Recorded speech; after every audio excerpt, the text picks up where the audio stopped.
Oh, good night, everybody.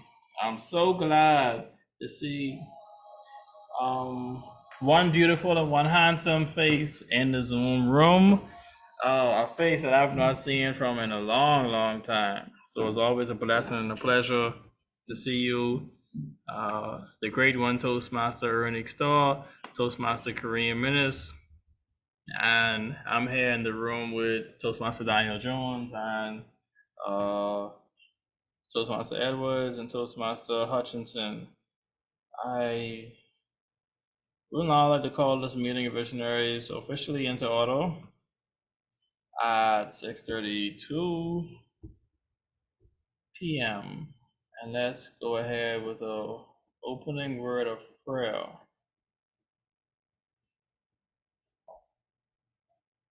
Toastmaster Edwards, would you like to grace us? Yeah, sure. Everybody, I guess everybody's time is about as good. Okay, Lord, most heavenly gracious Father, thank you so much for another wonderful opportunity to reach the arms of Visionaries Club 754-881. Thank you for another opportunity for growth and learning with my fellow brethren, and I hope and pray for the success of this meeting and for the well-being of everybody who is in the meeting as yet. And I pray that everybody who's on the way gets here safe and sound, and I pray for nothing but the best of all members in Christ's name. Amen. Amen, amen, amen. Now we'll go ahead with the staple national anthem. Playing the national anthem. Give me 1 moment.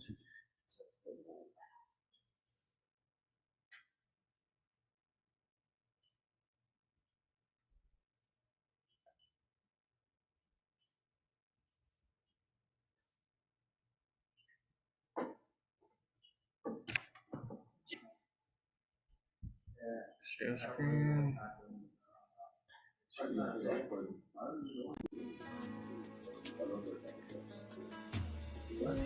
Lift up your head to the rising sun above the land. March on to glory, your bright banners waving high. See how the world marks the manner of your bearing.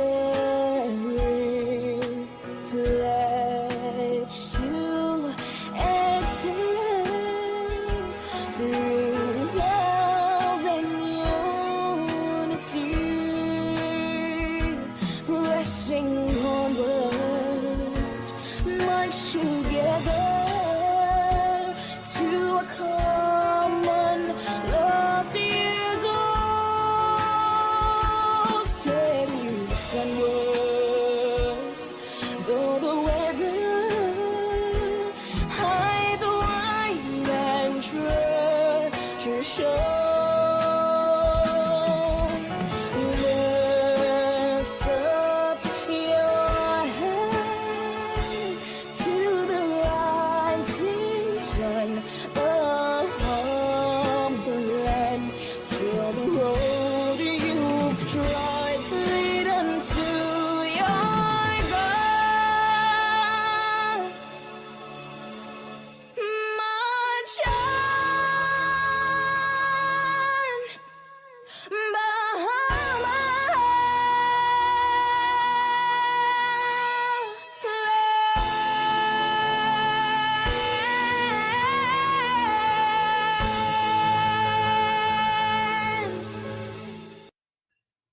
I will now have the recitation of the Toastmasters Club mission.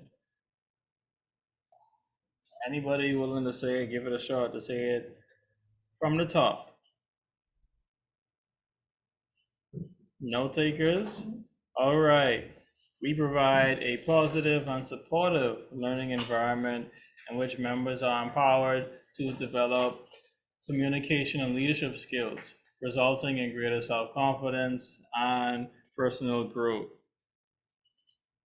And now, I'd like to yield the lectern over to the CEO of Visionaries himself, the one who is developing his own skills as a CEO of his own company, and these will go hand in hand as he continues to work the best practices and transform into a better and more capable person on all levels.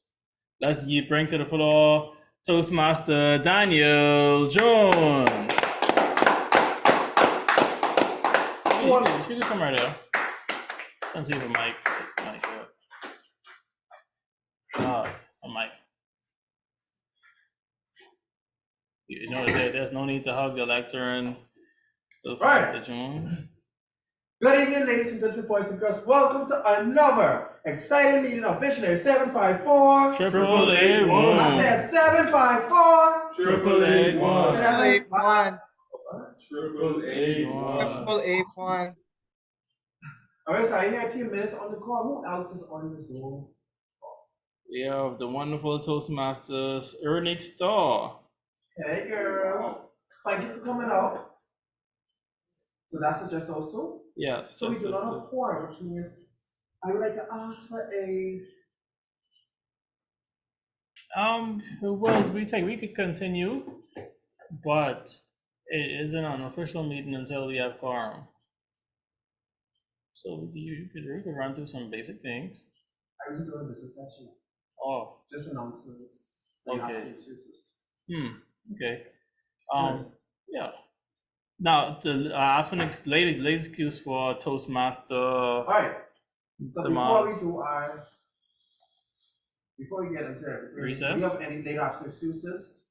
Recognize the late excuse for Mars.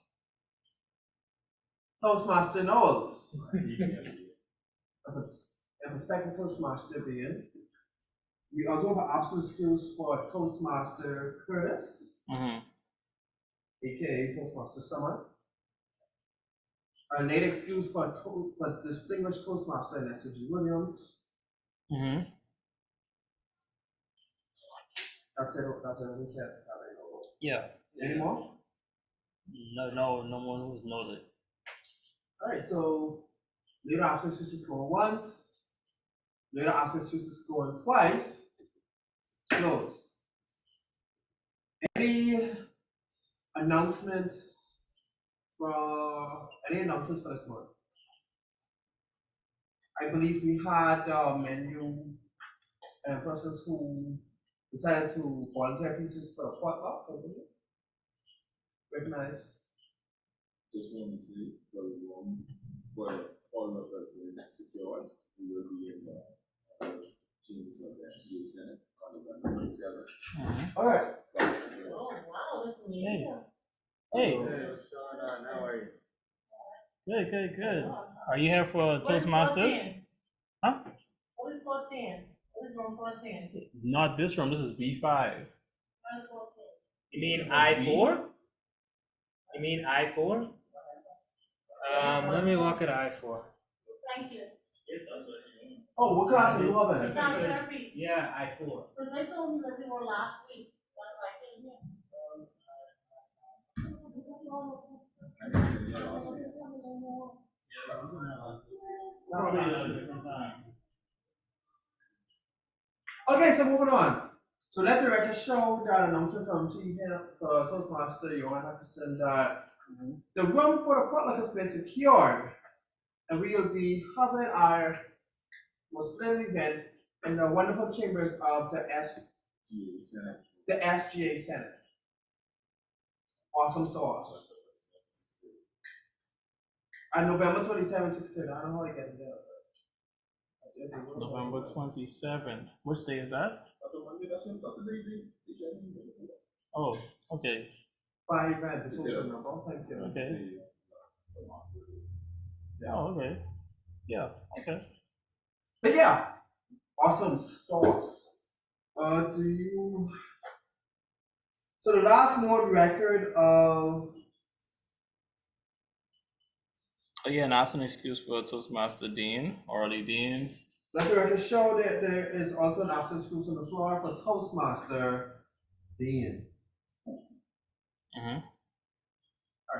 Alright, so. So on behalf of our good sergeant at arms, Toastmaster Alonzo Austin, Mm-hmm. so far we have the Thanksgiving potluck menu, November 27th, 2023, apparently. Mm-hmm. Turkey in S.G. Williams, ham has not been updated. Mm-hmm. Baked macaroni is prospective Toastmaster Giovanni Green. Peas and rice has not been allocated. Tossed salad has not been allocated. Coleslaw should be in the garbage. Coleslaw has not been allocated. Potato salad has not been allocated. Candied yams, I believe, is allocated by Someone, PKM Summer, but it's not on that. Yeah. Yes, Toastmaster Curtis yes. is getting candied yams. Plantains, corn has not been allocated. Carrot cake has been allocated to TM Tomas Knowles. Pumpkin rolls. Hey. I believe so. Yes, has been allocated by good Toastmaster Craig Williams, as he will bring a action plan for me to carry home. You're gonna buy the pay for it. Boy, you can see. Rum plus wine allegedly may be allocated to. Senor, I said allegedly. you all cost me and you're like fighting every last one. Probably no. I mean, rum, we are not allowing rum or wine on the educational compound. Yeah. I said we are not, yes. You use me in this bottle. That's my official stand-in as the president. Mm-hmm. Now, what is in my personal bottle that I bring from alive is nothing to do with it. That gets through security. Exactly. It is. I mean, Assorted sodas has been allocated to T.M. Hutchison. Water has also been allocated to whoever Richie is. Ice cups has been allocated to T.M. Hutchison. yeah. Utensils, we should have some.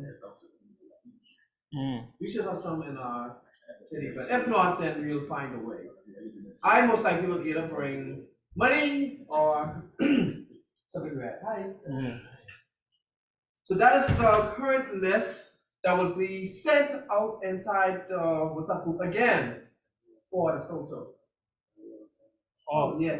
we ain't never sit down. That was a topic. Let's be seated. and I didn't even ever question it. You're saying on my Halloween costume, I generate that still.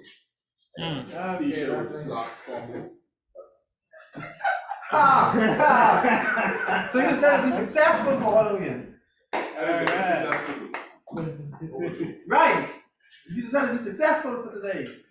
Moving on. Alright, so that is the updated list of the Vision 7441 group.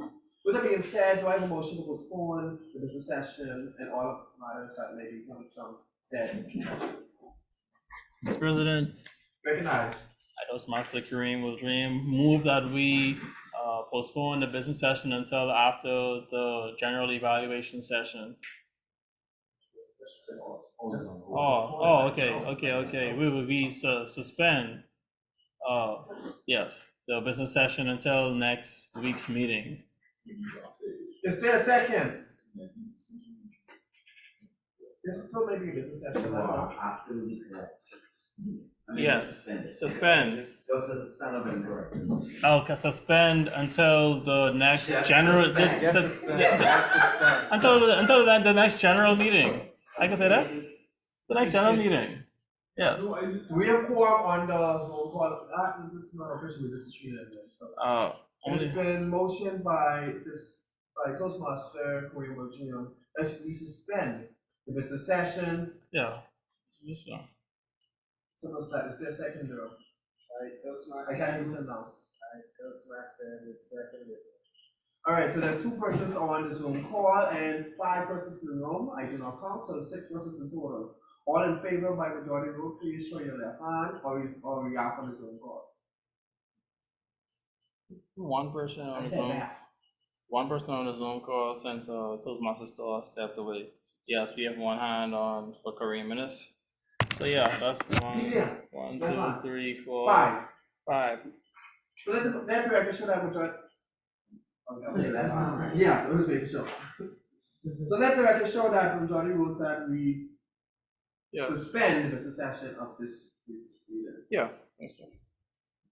So in the absence of our good Vice President of Education, Toastmaster Knowles.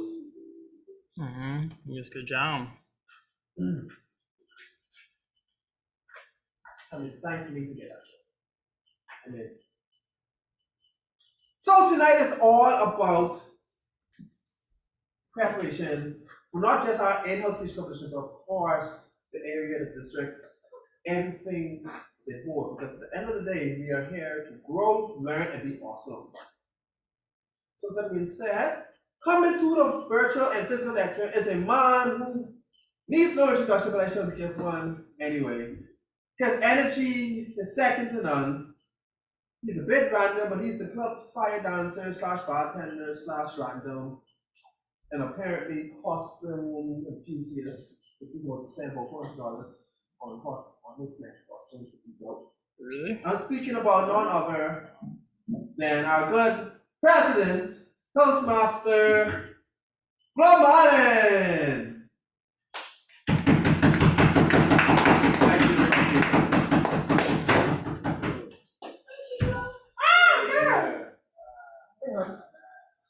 All right. Hey. So, Scratch and cheating. So, Sister Me, with this training of the Agba, the stage Toastmaster.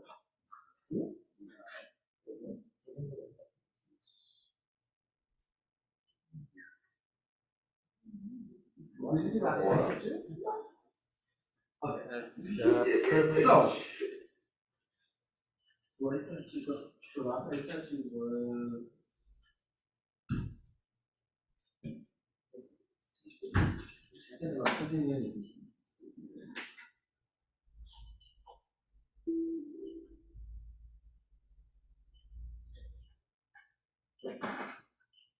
More t-shirts are still what I said. Wait for them to let me know. Anyways, so we're gonna start off with evaluation training, then table topic, then international speaking. Of course, even when you evaluate, it is still a speech. So this is how the training is gonna go. We're gonna have. Okay, good. So we're gonna have a bit of some video presentations, a PowerPoint presentation, some live presentations, basically just giving you the basic rundown and tips, tricks, unique skills needed for a great evaluation, a great table topic speech, a great international speech as a whole. After which, then it's going to be that, let's put it into action motion. So you may be encouraged to evaluate the speaker. You may be encouraged to stand up and give an impromptu table topic speech for 1 to 2 minutes.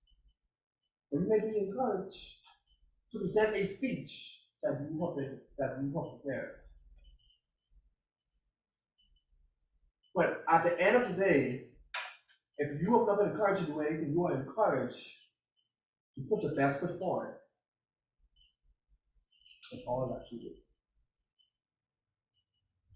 So starting off, if TM Star is ready,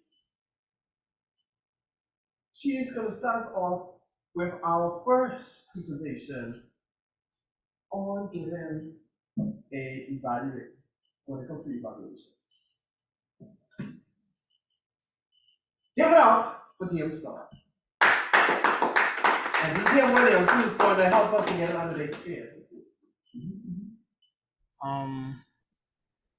TM Store may have not returned as yet. I don't know who said that. Aging Toastmaster Store. It's not feedback, it is. You keep going. Just keep your mic off. Definitely just keep it. Alright, so in the after Toastmasters start with, I guess you can do one with, let's just see. I mean, hey. I guess we can just run one of the videos, so please press back.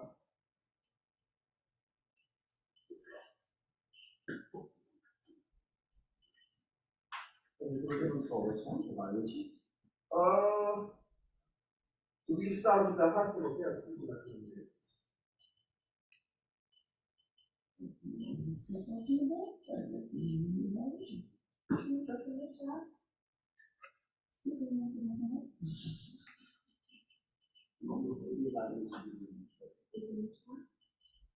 I saw play, man. I just sent it to you.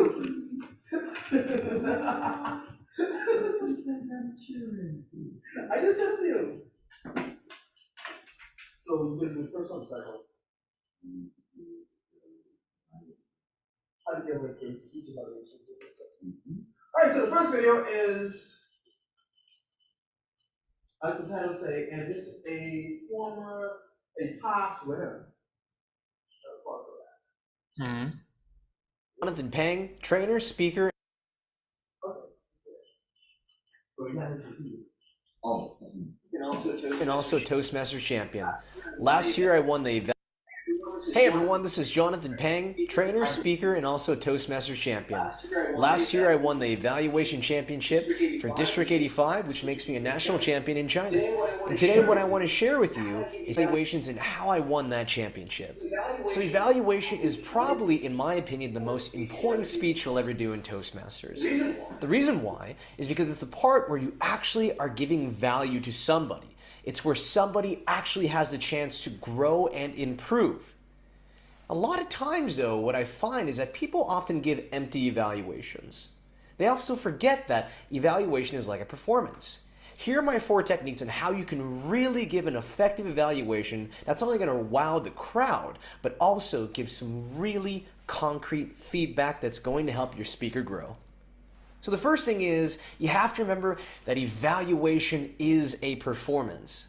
A lot of times what I see is that a lot of people make the mistake of speaking directly to the speaker and ignoring the rest of the audience. They say, Diana, I thought you did a great speech. I really liked the part where you did this and that. And then all of a sudden, the entire room feels ignored. They begin to go to sleep. They begin to look at their phones. And honestly, why shouldn't they? You're ignoring them because you're forgetting that evaluation is a performance. Here's a better way to do it. The bad way would be, Diana, I really liked the way your body language was. Your body language was really good. Versus, ladies and gentlemen, the most impressive part of Diana's speech was her body language. Notice how her body language brought this story to life. So as you can see here, the first way I did it, I'm talking to the speaker directly. I'm not really making it for everyone. The second way, I am addressing the entire audience and performing for them. I am making this evaluation for everybody. Not so just one person can benefit, but that's so everyone in the room can. Remember to make your evaluation a performance. The next thing you want to do is you want to go deeper. A lot of times people simply scratch the surface. They never go deep. They simply state the obvious. And that doesn't really mean much because when you state the obvious, obviously everyone already knows that. And really, you're just telling something the speaker already knows. By going deeper, you're helping to uncover something that can maybe be of tremendous value to the speaker themselves. Here's an example. She has a really great key message. Now, that's very simple. What if we go deeper? Ladies and gentlemen, notice how her key message is perfectly in line with the rest of her content. This is perhaps the most important thing you want to do when you are beginning to write your speech in Toastmasters. When you start with a very strong yet simple key message, it becomes very easy to align content A, B, and C. to follow towards that key message and ensure that everybody knows what you're talking about and really make your speech come to life. So as you can see there, I've gone deeper. Instead of stating something very simple and obvious, I've tried to go a lot deeper to provide some extra value. And especially when it comes to contests, because when you're competing in the evaluation contest, you usually have 6 to 8 people that are probably going to say the same thing. So the deeper you can go, the more unique you can be, the better you're going to be on the judges' radars. Next is to give examples. It's one thing again to scratch the surface and to say, she has great body language. Simple, whatever. But to give examples, to go deeper, this is showing that you are an expert. And what that means is that you know how this speech could be done better, and not only do you know how, you're going to show us that you know how. By showing this, you add a lot more credibility to yourself as an evaluator. And this way also, the crowd, the audience, can also see your demonstration of how this could be done much better. Let me show you an example. Now, the simple way would be, she has great body language. Versus, notice that as she gets angry in her speech, she begins to clench her fists. She begins to scrunch her face. You can see in her body language just how angry she is. And that's important to do when you're trying to express emotion in a speech. So notice what I did there? The simple way was to simply tell you she's got great body language versus giving the example and showing how it was actually done. Now, what I just did there was to highlight what was already done by an example. Now, what you'll often have to do is remember, you're trying to help the person improve. So here would be an example of how we could show them an example of how to do it better. Now, again, the simple way, without any example, would be to say, I really think you could improve your vocal variety. A lot of people say, I really think you can improve this. I really think you can improve that. But again, show us an example. So here's how I would do it if I was going deeper and giving an example. As I heard your story, you told something very sad. A story about pain and suffering. But I noticed the entire time that you were smiling and you sounded quite happy about it. That is wrong. What are you trying to tell me? I would suggest that instead you implement more vocal variety. If you're trying to tell a sad story, speak slower. Speak lower. And don't have strong, cheerful body language, because this is a sad moment. So ladies and gentlemen, notice that example there. I point out the problem, and I point out why it's a problem, and I demonstrate how it could be done better by giving an example. So again, give an example of how it should be done. That's going to make you a lot more credible. Everyone's going to learn. You're simply not just talking about something, you're actually teaching something. Last, ladies and gentlemen, is to use your time wisely. Now, you don't have a lot of time. And often what happens is that somebody goes to the stage and say, let's give that speaker a round of applause. 15 seconds have passed, 20 seconds have passed. Wow, I really like that speech. 30 seconds have passed. Let me talk about the good things about this speech. All of a sudden you say a bunch of good things that everyone already knows about, and okay, let me talk about the improvements. Ding! And your time is up. You need to use your time wisely. So again, you have very limited time. Essentially about 2 minutes and 30 seconds to 3 minutes to give your evaluation. My suggestion to you would be to fit the following in there. First, you have an opening line. This always gets people's attention. Next would be one highlight of this speech. Next would be 2 things the speaker could improve on. And last, if you have time, a summary and recap. Now, I'm not going to tell you how much time to spend on each part of that. That's up to you. And this is simply the guidelines I use to win the championship. But remember, use your time wisely. A lot of people say nice things the whole time. Whatever, we know. Yes, it's great. We're in Toast. We're going to grow. But by growing, we got to show a bit of tough love. Spend a little bit more time on the improvements. Highlight the one good thing, of course.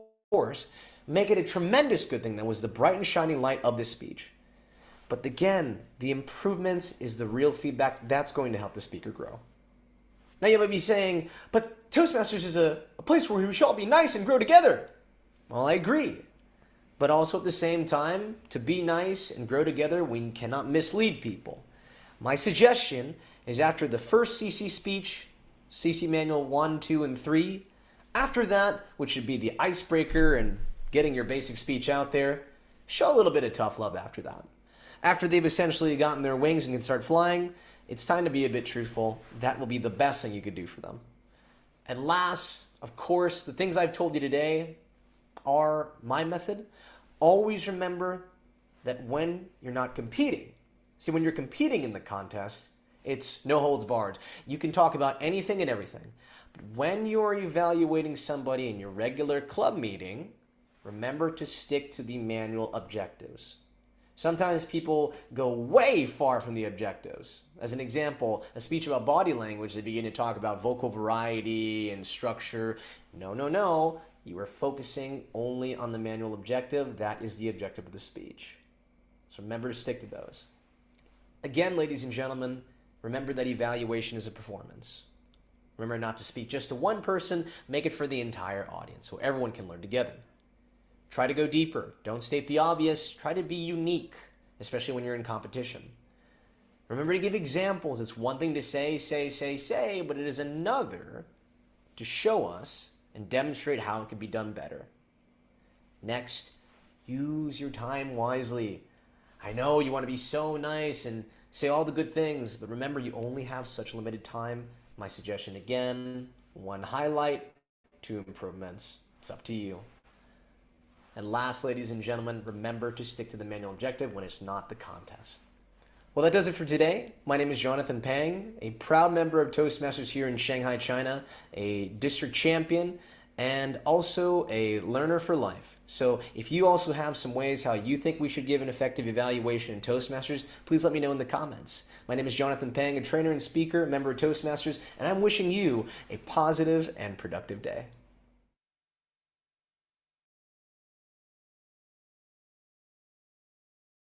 Okay, Team Edwards, give me 1 point that you learned about giving evaluation method. I cannot hear you say the answer. Good, thank you for acknowledging. So I learned that evaluation is actually a performance. I thought it was just personal critique between you. But bringing the whole audience, that's in the end. All right.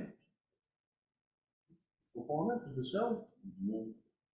Team Hutchinson, Toastmaster Hutchinson, thank you, Team Edwards. What is 1 point that you learned from the video? That evaluation and doing your evaluation was not state the obvious. But I was thinking, as you were saying, sometimes I feel like sometimes the obvious is Say it again. sometimes the obvious is exactly what it is. It does. Those that But I understand what he's saying. It is exactly what it is. It's obvious. Yeah, if it jumps out to you like that. It exactly what the speech is. Oh, the speech was just as obvious. Like, okay, like how you say, okay, your speech was good, like that. Sometimes that's exactly what the speech was. You understand what I'm saying? Oh, yeah. Okay. But I understand what you're saying though. Yeah. All right. Yeah. Thank you. Very nice. So for the second Toastmaster. I learned, even if they make a mistake, we try to keep the criticism at a positive note.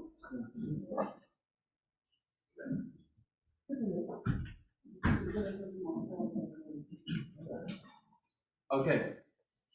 Now, before we get into our next presentation, I have a question to put on the floor. Actually, 2 questions. Question number 1. What is the suggested time frame for your evaluation? 2 to 3. Recognize. I believe you said 2 to 3 minutes. Correct. I would also like to point out that he has a serious problem with body language. He has a very distinct criticism about you critiquing someone's body language. I feel like he said that a lot in this presentation. Okay. But yeah, 2 to 3 minutes. All right. Doesn't that do just walk around that? Yes. One line was one That's line, good and bad. energy. Now, the final question. Who can remember his outline that he gave for when he's given an evaluation? You mean the steps? The steps, like the outline, how did he break it down? How does he separate his evaluation? Some was not answered. Fine. TM Hutchison. Try. Oh, He said, I believe, he said it was 4 steps. Not evaluation of performance. Just address the speaker address everyone. Any discussion? Don't state the obvious. Use the time wisely. And the last one was.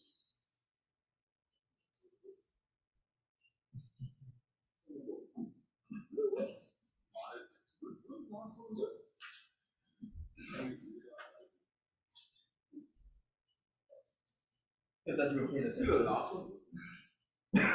All right, but if you were paying attention, that's not the structure that he gave. Those are tips. Yeah. I asked if it was the 4 steps. I said descriptions. But I just let you spoke, but I just let you speak. To see if you was gonna. Yeah. No, you gave tips. Those weren't steps. Those were tips.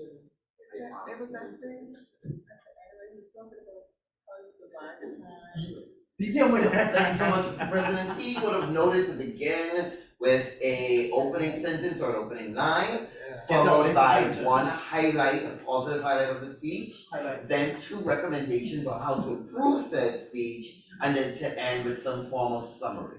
Boom. That is the structure that he gave. Tips or what you give, those are good. It's good that you're paying attention. But when it comes to how you structure your speech, of course, we all remember that a speech basically is a verbal essay. You have your first paragraph, which is your main idea, supporting details, etc. Your body, whether it's 1 paragraph, 3 paragraphs, etc., or 10 paragraphs if you're in college. Then, of course, you have your final paragraph, your conclusion, your summary. You have your structure. So, with that being said, TM Star, I believe, is waiting. So, TM Star is one of our very seasoned Toastmasters, one of our former persons. And of course, I reached out to her and asked her if it's possible that she would give a little presentation as well on evaluations. Of course, there is no correct way of doing evaluation, there's no wrong way of doing evaluation. We all know how to make styles. He says that there is a wrong way of doing evaluations, but there's plenty of ways to skin a cat.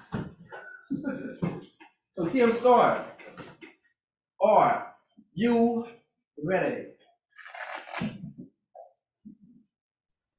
Good evening, everyone. Can everyone hear me? Oh, You're a bit muffled, Mr. Williams. Oh.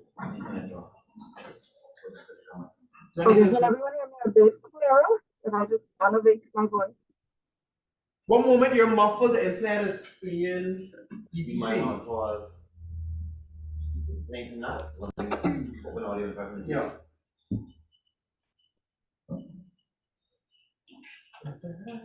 Recording in progress. All right. There's 2 devices. Go on now. Mic check, TM Mic Smart. check, 1, 2, mic check. You are very much audible. Are you ready? I am ready. I think I am. Awesome.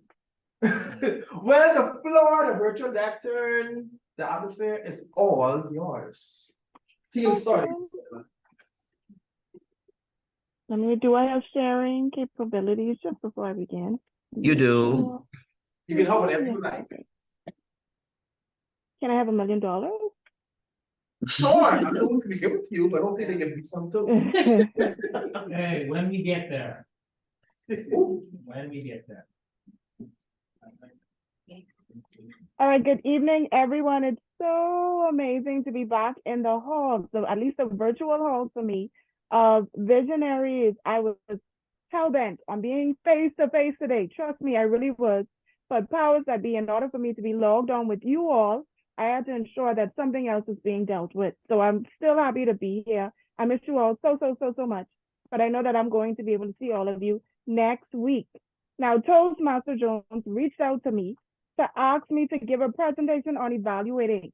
And when he did, I was mentally trying to remember when I participated in the evaluation competition. I feel like it was that long ago that I don't even remember when it happened. But I am definitely happy. I might be a bit rusty, but I told him I'm going to try my best. And I hope that after all of these moons of not being evaluating and being in the evaluation contest, that I can still be a help to everyone.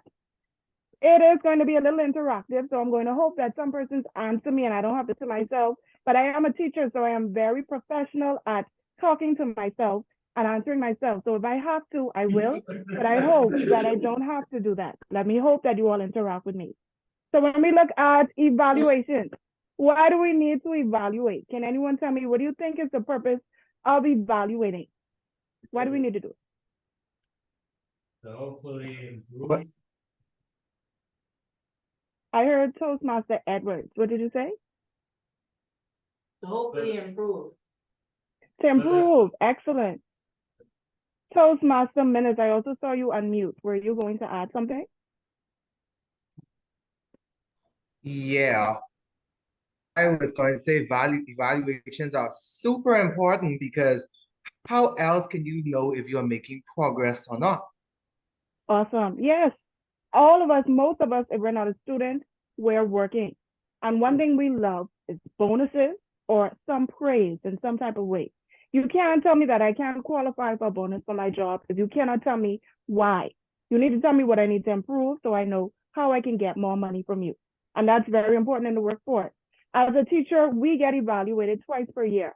I don't know why, if I'm working so many years, I have to constantly get evaluated. But I have to continuously get evaluated to give me feedback to improve myself. And that's what we do in Toastmasters. Not only in our speaking, but also in a competition phase, we need to give evaluation. And Bill Gates said it best. We all need people who will give us feedback. That's how we improve. Do you think that Bill Gates got successful in Microsoft from having yes men? He needed someone to tell him, no, you're doing the wrong thing. No, you need to work on this. And he needed them to say it in a way that motivated him. And that's what I want to ensure that everyone knows how to do. Sorry, I have a comment on the floor. Ooh. Okay, good to go. So I heard it from some of our persons already. Our speakers need to know what their strong points are. They need to know what they're good at so that they can stop focusing on what they're good at and look at what they need to improve. We don't need persons who are going to come every week and say, boy, you did an awesome job. You have great vocal variety. Your content is so spot on. But yet that's the only thing they have. And that's the only thing you ever mention. You want to ensure that they improve every time they come to the lectern. I love evaluation because I love to get feedback to know how to improve. No matter how good of a speaker you are, you can always have room to get better. And that's why we need to evaluate. And of course, from your level, most of you in here, and I'm going to say most because I'm sure that everyone in that room wants to participate in the evaluation contest. In order to do that, you need to know how to evaluate. So we know that all of you are going to benefit from this presentation and you're going to run to Distinguished Toastmaster Williams and Toastmaster Jones to say, sign me up. I want to know how to improve myself and my communication skills. I don't even want to do a club. I'm going to do it for myself. That's what I want to hear from all of you by the end of this presentation. So in order to do this, my grandmother always used to tell me growing up, I never knew what she was talking about. And if you all had grandparents, they always came with these old wise comments and quotes that no one ever knew what they meant. And whenever we would come to our house, if we did anything wrong, he would always say, boy, you're heading up that creek without a paddle. And I didn't know which creek because to my knowledge, there's no creeks in the whole Bahamas. So I didn't understand what she was talking about. But after I got older, I realized that she was representing resources. A lot of times we're moving on through life, through phases, and we seem to know where we're going, but we don't know where we're going because we don't have the resources to know where we're going. That paddle represents you as a speaker. You need to know information about how to evaluate in order to be successful. So one of the first things I want to talk to you all about is knowing your speaker. Now, when I prepared this presentation the first time, I was looking at it more from an aspect of a general speaking in a club. But I know that all of us are preparing from an aspect of a contest. So here's what I'm going to suggest. Everyone should know the guidelines of the contest. You have 2 to 3 minutes to speak. And in that time, you need to figure out what aspect or how do you want to present that. From a speaking aspect with evaluation, some persons like certain styles. Some persons love food. So whenever they do any evaluations, they're referencing food. They're building a sandwich. They're talking about how the tomato represents the voice and how the pickles represent the body language. You can do that if that's your style. That means that you can prepare that before you even come to an evaluation contest because you know that's how you like to present. All you would be doing is pulling nuggets from that speaker and putting it into your format. Some persons like to tell a story. Maybe you want to give it an aspect from you growing up. You know, I always loved hearing about this and I really connected from your speech by that. So if that's your aspect, do that. And then some people love acronyms. They kill acronyms. Boy, your speech was fire. The F stood for fantastic. The I was interactive. The R was real. I mean, they have a whole script written out. And I remembered when I participated in the evaluation competition, the girl that beat me from the division level used an acronym. And that really impressed them. So if that's something that works for you, you know what to do. And you know your framework already. So know before the speech the style that you want to take the competition on. Once you know that, now it's time to listen to the speech. You don't have to be all engaged like my guy here, staring into the soul of the speaker, because that can really make them uncomfortable. So please don't stare straight into their soul, but at least show them that you're interested. You should be sitting, you should be looking, you should be giving a little smile, give a little nod, encourage them to continue speaking while you're listening. And at the same time, you're taking notes. Now, one thing I can say for being evaluated, I highly detest persons just sitting down in front of me and writing. You can't just be writing, looking up momentarily, write. No, because now I'm trying to figure out what are you writing. You're distracting me because I'm confused on why every word that I'm saying out my mouth is taking a paragraph for you to write. You want to ensure, and especially as an evaluator, you don't have time to look through paragraphs of information if you're going to evaluate. That is the one time that you are going to cause yourself to fail, because you have 2 to 3 minutes and now you have a whole 3 pages worth of notes and you're trying to figure out where to start. Don't ever do that as an evaluator. You want to ensure that you take your notes precisely, and I'm going to show you how to do that. So first thing, I have 4 symbols here. I have a plus, minus, question mark, and a star. Yes, look at the teacher. So this will help you to get through. Don't ever write sentences. And I can guarantee you, if you write sentences, you're going to be forced to read. Just look at points. For example, Toastmaster Edwards comes to the front of the room and he starts speaking about for Halloween, how he jumped off the top of his house as Superman thinking that he can fly. Out of his speech, he mentioned something effective. He started to talk about his love for Halloween and the passion that we felt from that. So I'm going to put plus, I'm going to put passion on content. Now, as he was talking, he started to fade off a bit. Maybe he started thinking about some bad memory and his voice got a little low, and then he caught himself and he came back. So I want to now acknowledge that at some point in his speech, we lost his voice. His vocal variety got low. So instead of writing out, boy, at the point in his speech started talking about blah, blah, blah, I heard that, no, that's going to take you too much time. Put negative vocal variety, and you know in your mind, once you see those words, what that point had to do about. because all of Mm. us are still youngish. I know we getting old, but we're still youngish. So that means our memory should still be good enough where if we heard something 10 minutes ago, we should still remember what was said. Next, something where that was confusing. Within that speech, Toastmaster Edward started talking about his underwear. I don't know where it came in from. I didn't see where it really had to do with Superman. It had me a little confused. So I'm going to make note that sometimes the content wasn't relevant to the main objective. So I'll just put a question mark, underwear. I know what that means. Something was off there. So I know what about there. And then something that was impactful. Maybe he spoke about jumping off of the roof. He used his body language to show me how his cape flew in the wind. And that really stood out. So I'm going to put an asterisk and say cape. And now I have 4 points within those 4 little words that I can run on for at least a minute and a half to 2 minutes if I know what I'm doing. Just from those 4 points. And that's what you want to look at when you're evaluating. Make note of little points that you can run on with more.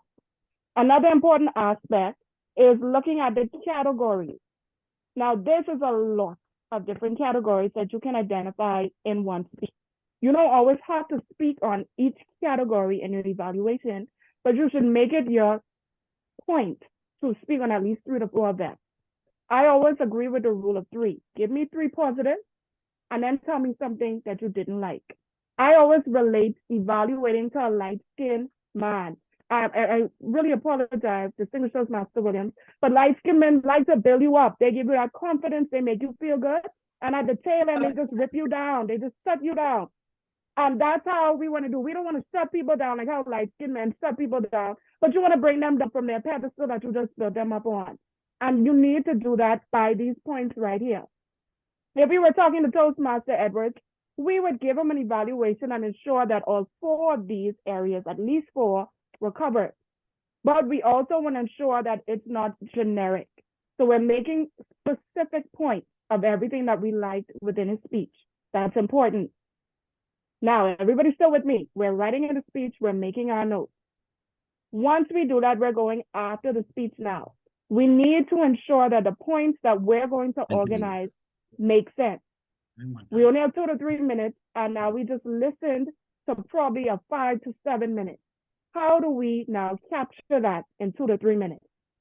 I always tell persons when you are evaluating, if I just walked in the room, I should know what the speech was about just from listening to your evaluation. If I can't tell anything that the speech was about, then you didn't do a good job evaluating. So for example, if I walk in my head saying, Toastmaster Edwards, we listened to your speech was phenomenal. Your vocal variety was on point. You used a lot of gestures, you paused throughout your speech, and your use of body language was perfect. If I had to caution you on anything, just be a little bit more careful of some points of your vocal variety and try to use more props in your speech. But other than that, phenomenal job. You don't even know what you just spoke about, honestly, do you? You probably weren't even listening to the speech. You just have generic points in your head. Okay, you know what? Distinguished Toastmaster Williams just called me to give this evaluation. I was just trying to figure out what this board problem was on my phone. I really wasn't listening. Let me see what I could talk about quickly that could summarize it. That's what your speech sounds like. You do not want your evaluation not to sound personal. Now, listen to this aspect. Toastmaster Edwards, I really love your passion and your content for Halloween. We felt that passion that you love for it. I mean, when you started to talk about that Superman costume, your voice lit up. When you started to show your body language of that cape flying in the wind, we felt the excitement for you. And we even saw when your lip quivered a bit, when you started to talk about all that candy you got. That really meant a lot to us. Now, one thing that I can caution you for, sometimes when you get a little excited, especially when you were talking about that moment, when you really missed out, when the clock hit midnight, your voice started to get a little low, and you didn't have that much passion as much. It felt to me as though you were getting a little distracted. So maybe next time, just keep focused. Don't let that clock distract you. We know that you feel that love and passion, and we want that to continue on. So we look forward to seeing you back here at the lectern again to talk more about your love for Halloween and so much more in your next speech. Now, from that evaluation, someone who just walked in at least knows that Toastmaster Edwards spoke about Halloween. He was a Superman. He had a cape on. It was random facts, but at least they know something. And that's what they should get from you after you evaluate. They should know something. So whenever you're looking at your evaluation, 3 points you need to ensure that you talk about. You need to mention something about the speech content, but don't focus on it. Make sure mention it. Something about the speech delivery and the overall presentation of the speech. We want to tie all of those aspects together. And that's where all of these points come in. When you are delivering your speech, choose your words carefully. One thing that I love to give whenever it comes to delivering speeches, and I'll show that up here right now, these words, I statement. One of the main points you will learn whenever you're communicating with someone, you don't ever want to say you, because now you're making me feel targeted. Why is everything always what I did? Tell me how you feel. I feel, I heard, I saw. Within your speech, I felt the passion. When you started to talk, I heard your excitement. I saw in your face when your eyes lit up. I saw how much you loved it. So now you feel that I have a personal connection to your speech. What you said meant something to me. And that's the purpose of it. You don't want to focus your speech on, you did a good job on this. You should have done this. You didn't really do well when you did this. Now it feels like you're targeting me all over again. Tell me something that you appreciated about what I said. So always use I statement. I heard, I felt, I noticed, I liked, I loved, I enjoyed. I was confused by, however, I didn't understand, I disliked, words like that. At the same time, you want to balance it out. I had a supervisor who would come to my lessons, sit through the whole thing. I did a phenomenal job. At the end, she said, okay, Ms. Dorr, let me tell you what I didn't like about your lesson. First words out of her mouth, automatically shut down. Because who you talking to? Teacher, I don't know what you didn't like. So you have to address me correctly. So automatically, I get on the defense mode. And your speaker will feel the same way. And this is just my first or second time speaking in front of the lectern. And the first thing out of your mouth was, Toastmaster, Menace, I did not like how you could guarantee I'm never coming back to your lectern again. Because now you have me feeling some type of way. You don't want your speakers to feel like that. And that's even from a competition. You don't want your judges to feel like you're always someone that focuses on the negative without balancing to ensure that you evaluate to encourage someone to improve. So always start off with that positive and start off with words that can encourage your speakers. In conclusion, I know I said a lot. We want to practice our evaluation. My good mentor, Distinguished Toastmaster Williams, stressed me right out for my first evaluation competition. I mean, this man would send me random videos and then call me and tell me I had 2 minutes watching and now I need to tell him an evaluation over the phone, all randomly through the day. Those days were long, Lord. Thank you for delivering me from those periods. But now that helps to make me an even better speaker.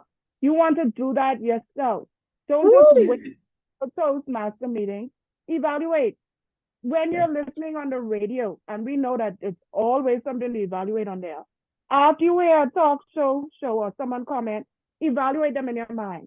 Say how you would tell them that feedback. After you watch a show or if you're watching a reality TV, evaluate something. Even if you're just randomly watching persons have a discussion, in your mind, give them evaluation. Let people practice, role play. We know how to do that.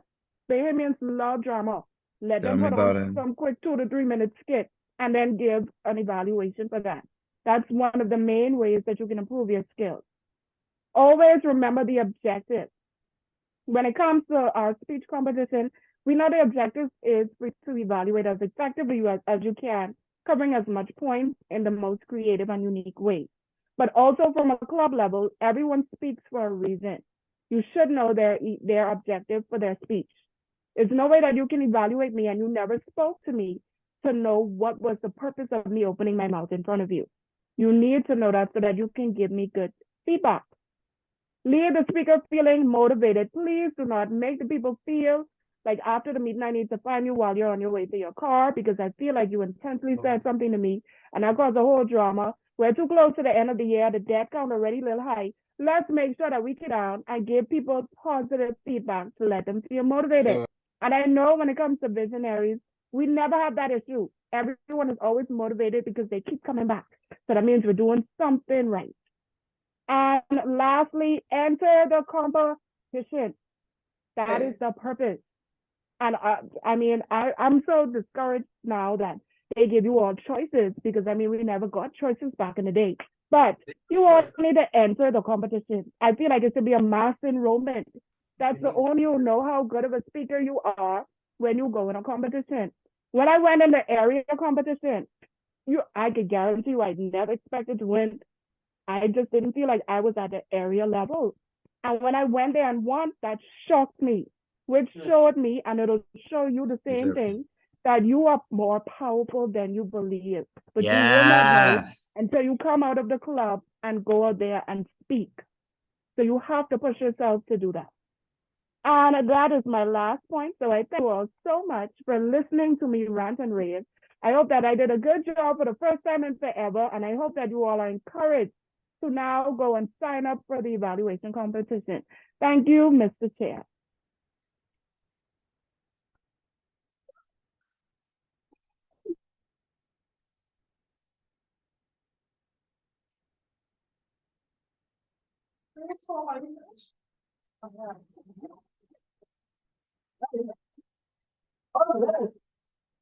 Thank you, TM Star, and thank you, YouTube University, for these awesome evaluation presentations. Of course, this is interactive, like I mentioned, like she mentioned. Let's see. I'm gonna ask some people here. Give me 1 point that you took from TM Star's presentation. Thank you.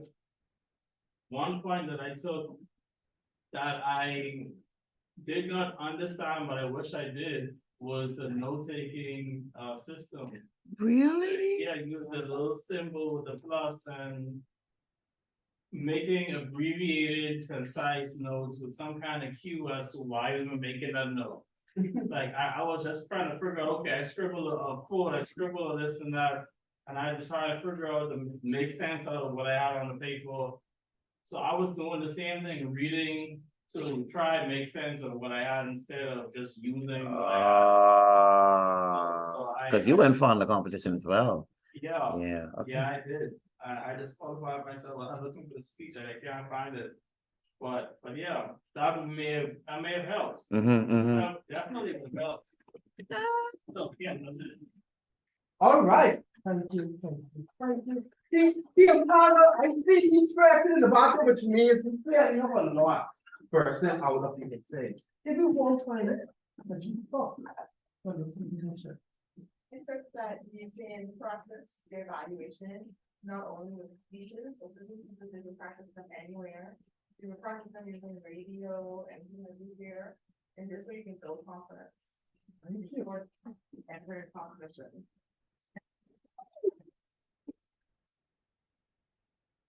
Well, now considering all this session, the person who has an awesome voice but does not like to speak.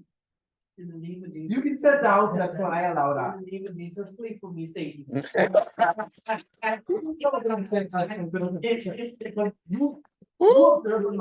They want demon time, Jesus. Don't publicize it. Give me 1 point that you got because I know you paid attention. I saw your facial expression. Just give me 1 point. 1 point when she was speaking about when she joined the competition. When she's like, she had to break out from visionary and go into the competition for herself. I did gravitate towards that one because, and like she could use visionary as a crutch anymore. She went out and broke out for herself. Competition, that's right. That's right. Thank you. Your voice is wonderful. I don't know why you try to hide that so much. There's no every time I see you, you can have a conversation and put up anyone. You heard pretty loudly at the pub.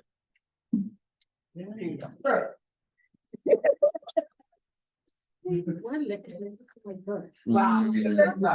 All right. So now that we've gotten a bit of evaluation techniques, us that simmer in like a nice stew.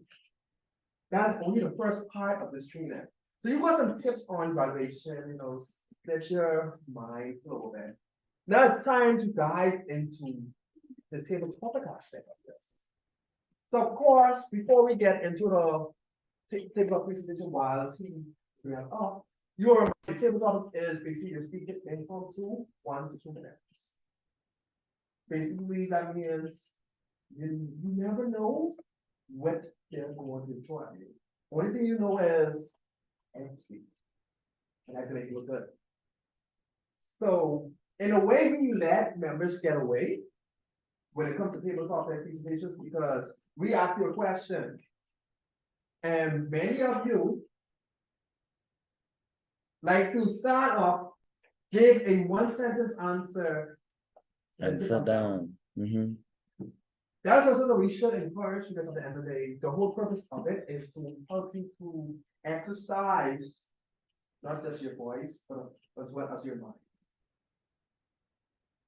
So as we prepare to watch this video, just a heads up, each and every last one of you here, as well as on the Zoom that turn, will be given a puppet to speak on in front of you, just to exercise your tabletop abilities. At least I'm warning you now. Are we each gonna get different topics? Of course. Yes. Okay. This is me we're talking to.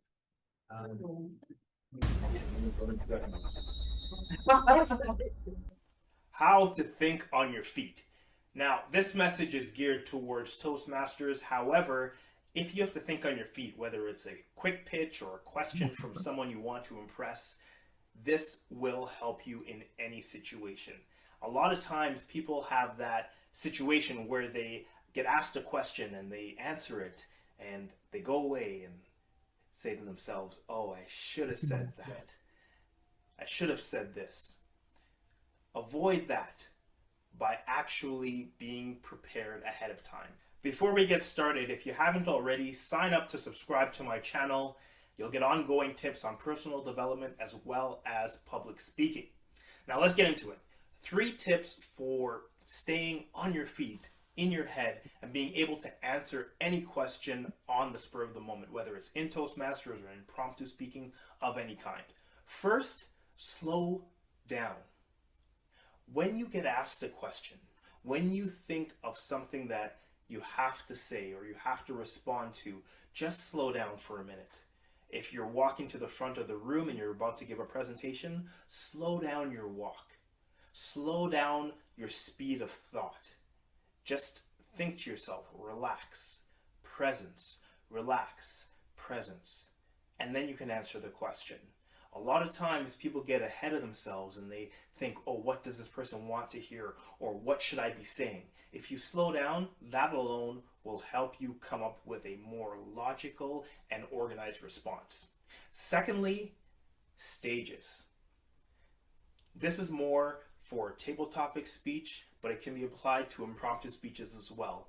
When someone asks you a question for your thoughts on something, go through the stages of your life.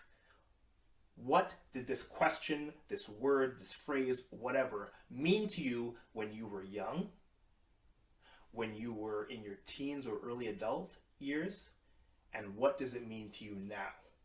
If you can answer what it means to you now, at the very end, you'll take people through your life cycle, letting them know a little bit about you, and it will calm you down because you're just saying what that word, phrase, or message means to you.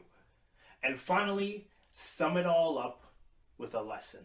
If you can think of a Very lesson important. that whatever the person's asking you has taught you, something that you can give to your audience, a gift at the end, summing up what you have to say, it will make you seem as though you have poignant thoughts about a lot of different topics. So remember those 3 tips. Slow down, stages of your life, and sum it all up with a lesson.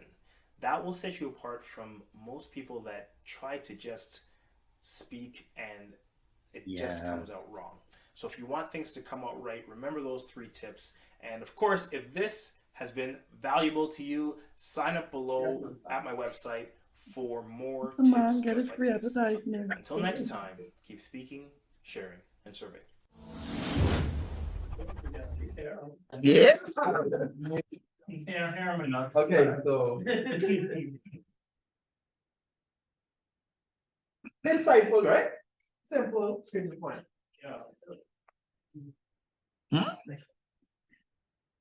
So whilst the second video loads, I should stand on the sidelines. There is 11 persons here, excluding myself in total. So you're challenged to pick a number. Dun dun dun. Seven. Not yet, I'll call upon you yet.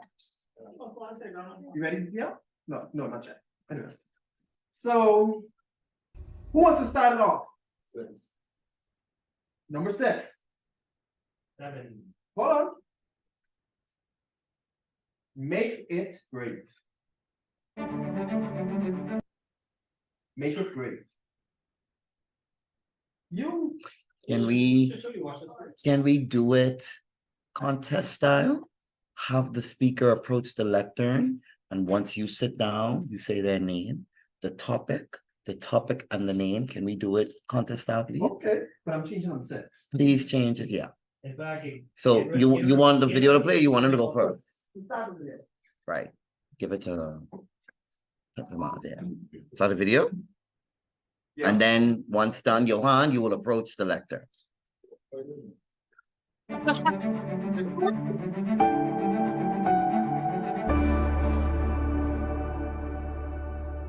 Hi, I'm Ramona J. Smith, Toastmasters International 2018 World Champion of Sorry, Public- just have to put this out there. In my opinion, the best world champion speaker there is. Her 2019 World Championship speech, phenomenal beyond compare. Please listen. You'll love her. Thank you. Even better than speaking. Yeah, way You better. may know the feeling of nervousness or even anxiety that happens when you have to speak in front of others without time to prepare. Maybe for an unexpected question during a job interview, or maybe when a teacher called on you in class when your hand wasn't raised. In your professional life, you may have even been asked to fill in for someone else during a meeting. I know firsthand that being put on the spot is an intimidating speaking challenge. Yet I'm one of millions of people who Toastmasters has helped gain the confidence to communicate in all circumstances. Impromptu speaking is a skill that everyone can benefit from. It can help you in social situations such as weddings and birthdays, or even at work or school. We'll start by looking at the times you might have an opportunity to speak. Then we'll move on to techniques to manage last-minute speeches. Practice impromptu speaking. Let's begin with the many opportunities to practice speaking spontaneously. Meetings at work or in the classroom, whether they're virtual or in person, can help you test your impromptu speaking skills. There are many other common everyday opportunities to practice as well, such as speaking with a bank teller, customer service representative, or even someone in line with you at the grocery store. You might be invited to attend a wedding, retirement, or engagement party. These events are perfect opportunities to practice impromptu speaking from the heart. Techniques. Now that we've pinpointed a few potential places of practice, let's take a closer look at the techniques to help you manage your impromptu speaking. The first approach is a simple formula known as PREP, P-R-E-P, which stands for point, reason, example, your speech by making a clear point about a subject. For example, internet outages are annoying. Next, explain why you are speaking on the topic. Then give a few examples to bring life to your story. And finally, end with a concluding point that wraps up your speech. Those might include things like, I'm speaking on this topic because it happened today, and that is why I am at the market waiting in this long line. After that, you might add another anecdote, and finally, a conclusion about internet unreliability.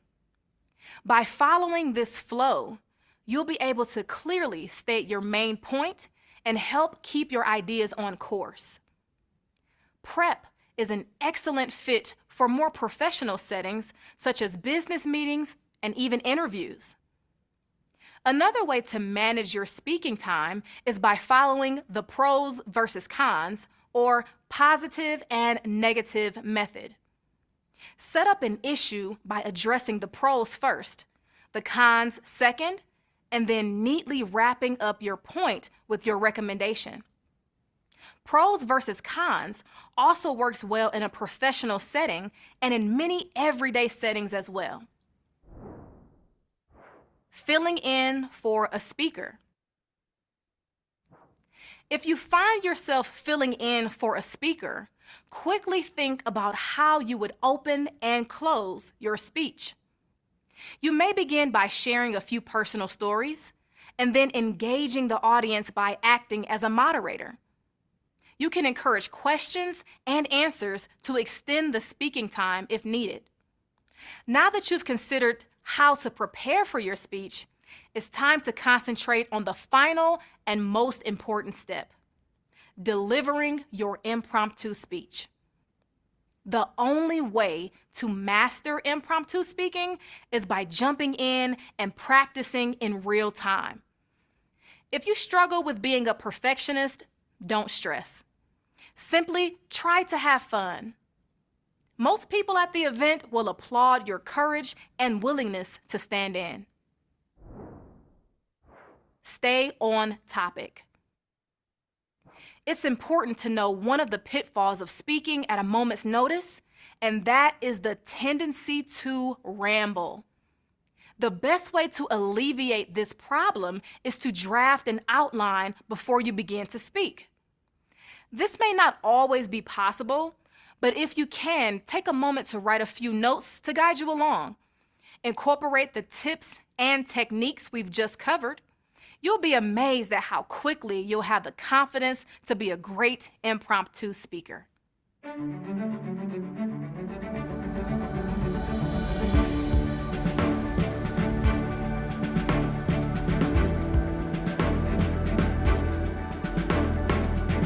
All right. We ain't listening to that. Hi, You don't Madam look like you were Raymond, interested. Toastmaster Yusuf. This the people who scam you? No, Wrong. Yes, it is. It is. We ain't listening to that. So we saw some very interesting tips, tricks, and unique ways of doing your impromptu speaking. Who would like to share, before we get into our TikTok section, who would like to share one or two points that they've learned from the videos? The topics. Team Edwards.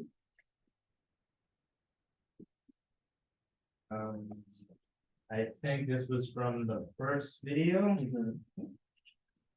Basically and this is another thing I learned tonight about slowing down. And I guess relaxing your mind and thinking before going ahead at it. Whereas I thought table topics, since it was off the cuff and impromptu, I thought you were accelerating. I thought it was like running a sprint, but it sounds like you're running a marathon the way you described it. All right.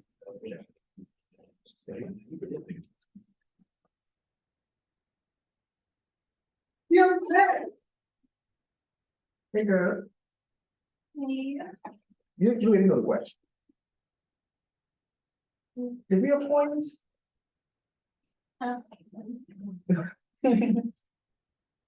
I would say to.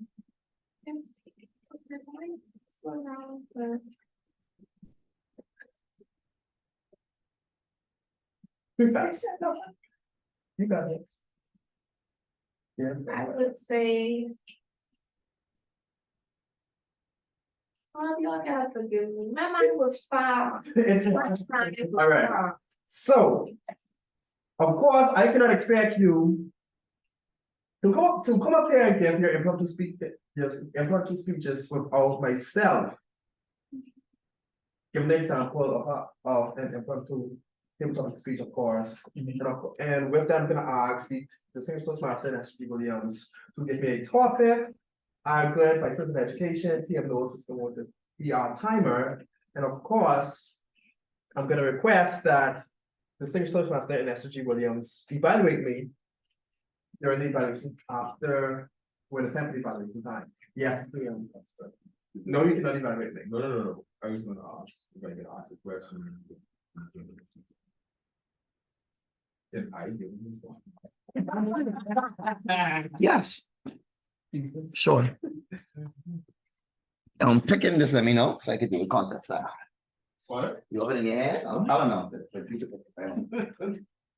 PG. This is the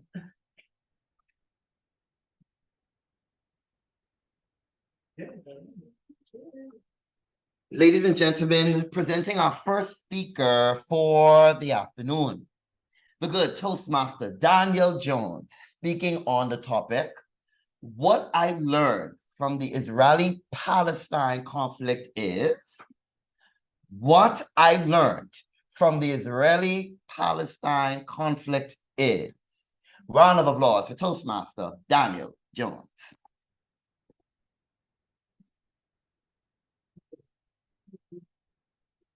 Sometimes war comes at sudden glance.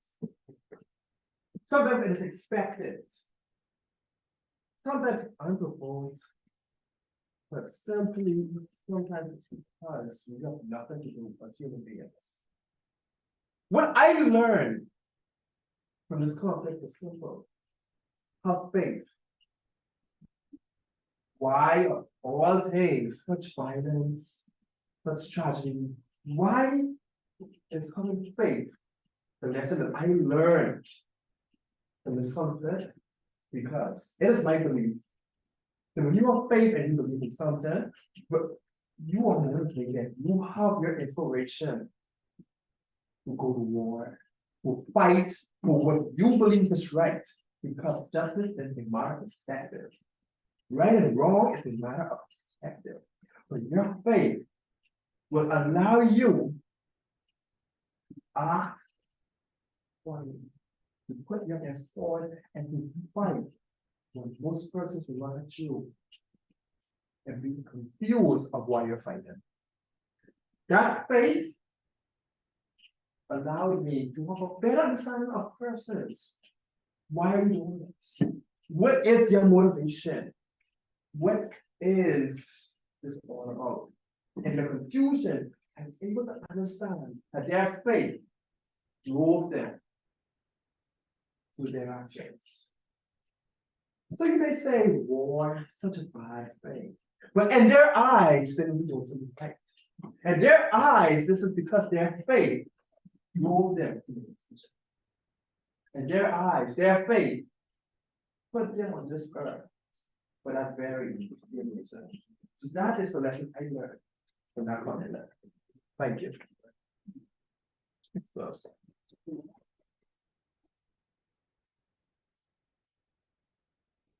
Billy Jones. That's it. They think they know something. It's like you gave me a topic, I had to put something from. That's real. He's right, it is It relevant. is, but sometimes you don't know what the word you're speaking about. Like you know something that's happening, but you may not know anything about it. This is a lesson, Toastmaster Jones. Stay relevant. Exactly. Shanda Bay. But at the end of the day, they think they just probably may have driven them to do many extreme things. Like, you want to see about it? No? Continue, Mr. President. All right. Thank you for a very interesting topic. Now, please make your way over to the front of the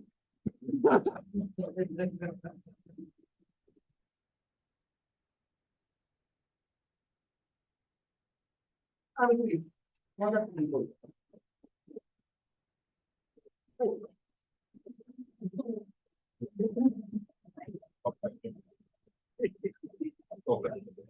a what? Stop cutting your hair. Why?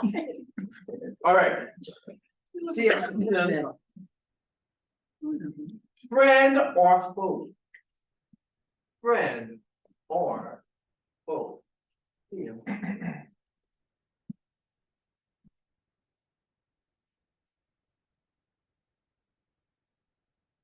So much.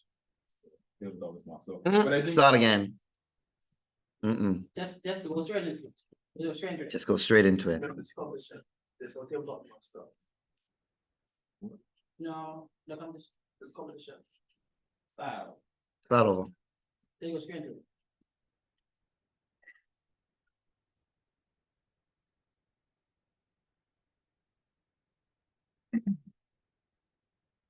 when I think of the topic friend or foe, for some odd reason, the game Spider-Man friend or foe came to my mind. I don't know why, but that was the first thing. But nonetheless, friend or foe.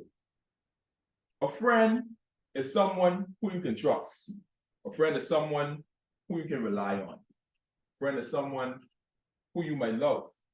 A friend is someone so close you may describe as your own family.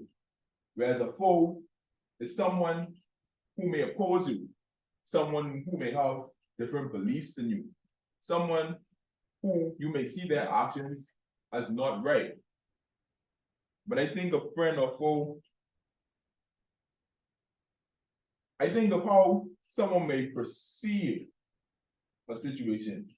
Because in one situation, someone might be a friend to me, but might be a foe to another person because of the interaction they may have had with them.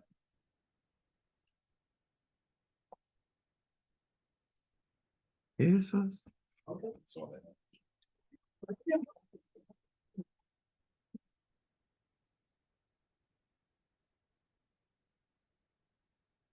minutes. Quick question, are we doing brief evaluations after each one?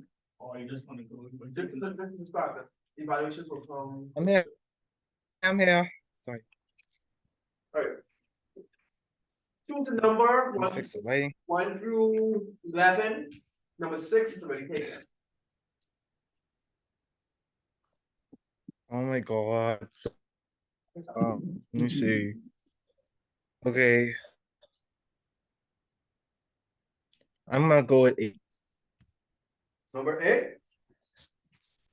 All right. Yeah. TMNS, family is everything. Family is everything. TMNS.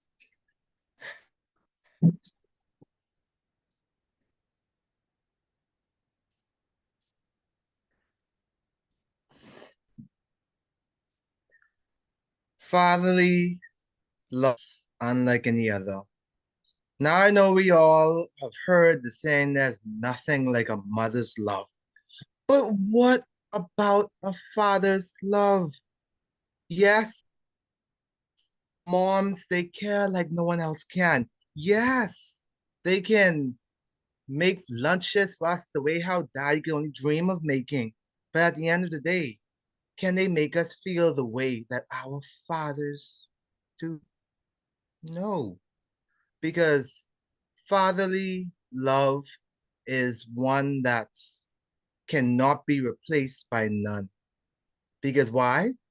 It's our father a lot of times that makes us feel safe and protected. It's our fathers who at the end of the day are the ones to let us know when we are wrong and the ones to practice tough love with us, especially when we need it. And our fathers are the ones who make lasting memories. For example, even teaching us how to drive, even making sure that we don't kill ourselves when we decide to go on a bicycle on the road, making sure to give us a little push when we feel a little scared. Because I mean, it's all so new, it's a big brand new world. But at the end of the day, even though it's a big brand new world, with fatherly love, we can be able to take it on and embrace it, knowing that we will always be supported, will always have that guidance and that push, keeping us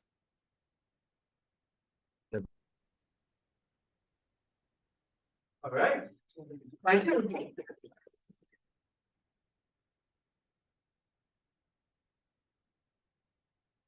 Young well drilled. Here, 11. Please do well. Please, All right. Take your place. please. Cause I heard them. I heard them. Oh, you heard All of them were horrible. I love you all. I love you all. What? Break every chin. TM well drilled. Never. Yes. You better break that chain. Break every chin. TM well drilled.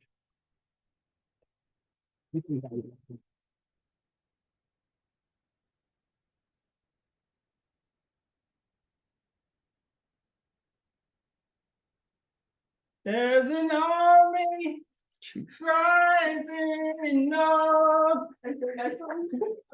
There's an army rising up. You better sing. To break every chain, break every chain, break every chain. Thank you for indulging my terrible singing. However, when you're in a situation that's holding you back, regardless of how you sound, you need to open your voice because that's the key to break every chain. We've all gone through things in our life where we may have been suppressed or oppressed. Me personally, growing up as an introvert, and I call myself a recovering introvert because what I thought was humbleness was masked as insecurity. What I thought was quietness, it was disguised as something in my mind holding my voice and holding my true self back.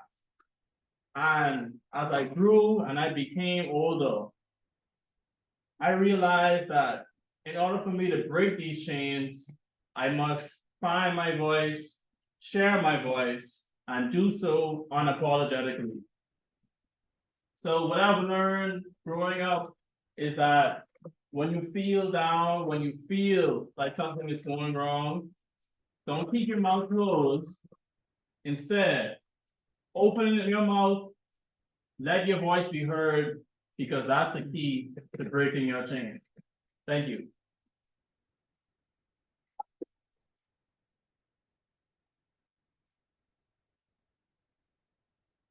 TM Cargo.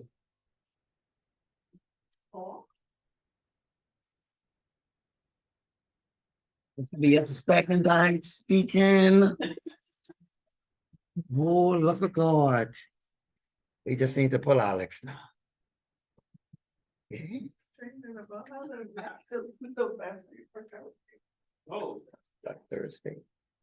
Probably worth a while. Nothing, See the pool? nothing. You good. TM Cargo. My job here is done. My job here is done. In Toastmasters, I have showed up. I have dragged myself from my house and come to learn about speeches. I have made the choice to learn about the context. I have chosen to become a ballot counter for our next evaluation contest. My job here is done because I choose every day when I want to come to Toastmasters, and I want to because I love Toastmasters. And I think that choice is the most important thing because when you make the choice to come to Toastmasters, your job is done. The end.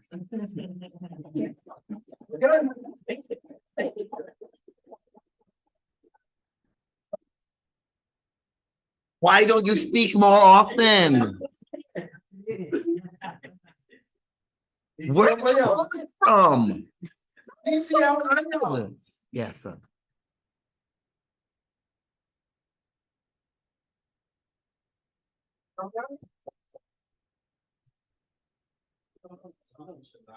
Which number is remaining? 1, 2, 3, 5, 7, 9, One. and 10. Okay. Okay, that's perfect. Perfect. DTM Williams, who is a visionary? DTM Williams, who is a visionary?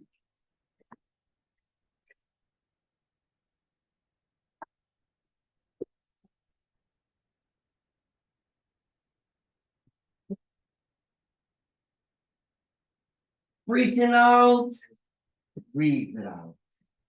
Freaking out, breathe it out.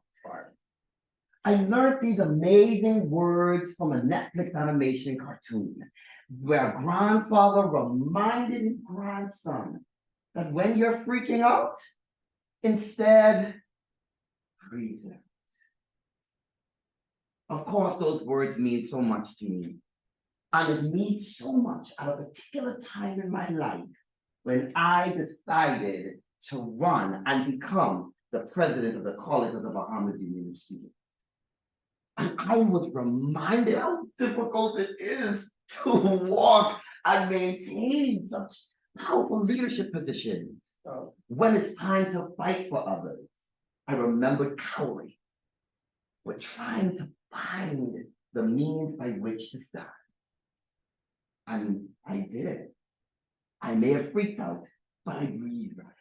Consulted my fellow advisors and found out that I need to stand firm, that I need to see the goal and walk towards it, to pull my fellow executives and of course to rally fellow students to the cause of standing for what is right.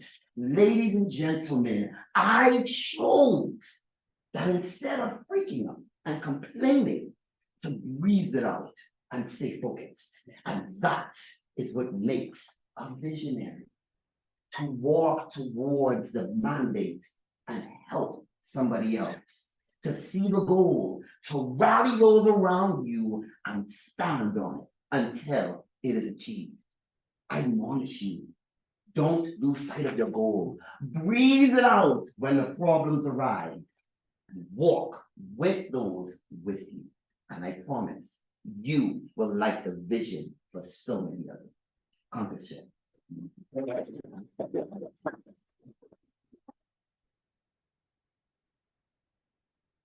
TM Smith, TM A. Smith.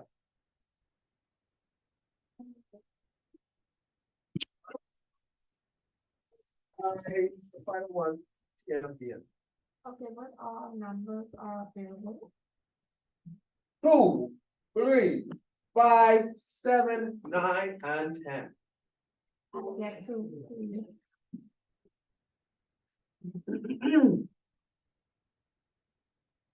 Oh, this one you should.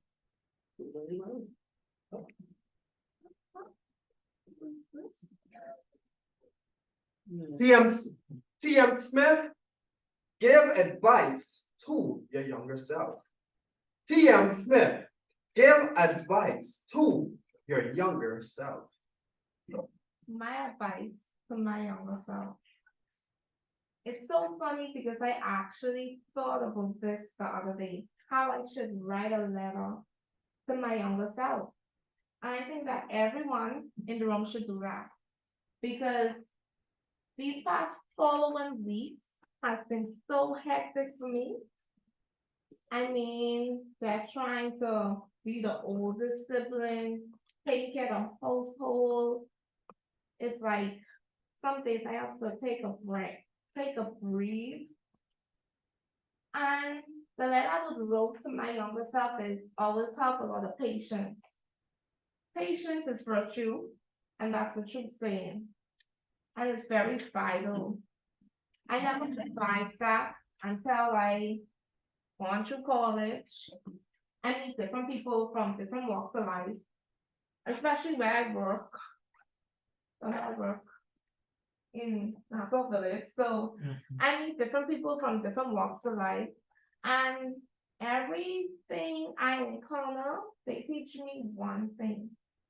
And they said that you could have it all, but always live in the present because you don't know when it could go.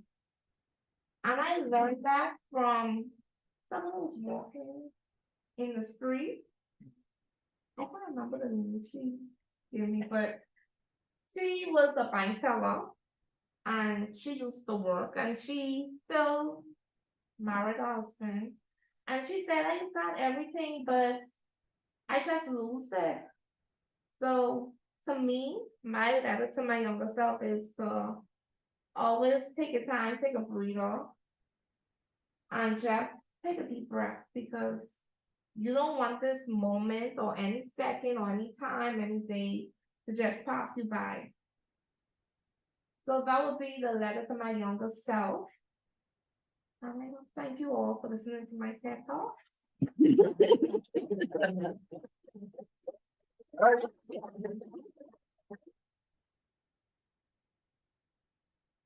You going on? That's good. Remaining numbers.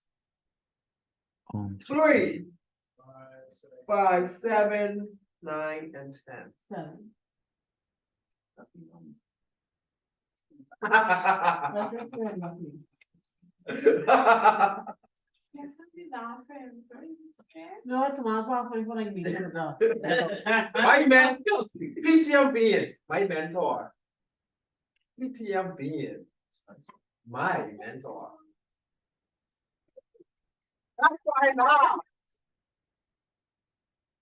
My mentor for what? Just as That's up to you. You determine. Exactly. Nurse Evans, my mentor. She taught me tube feeding, cleaning around your patient's area. Also, she also taught me how to interact with the patient's family when they're being rambunctious, I should say. Not to let them get the best of me. Not to remember that you are more educated than that, so after you can't fight, you can't argue, you can't curse, I should say.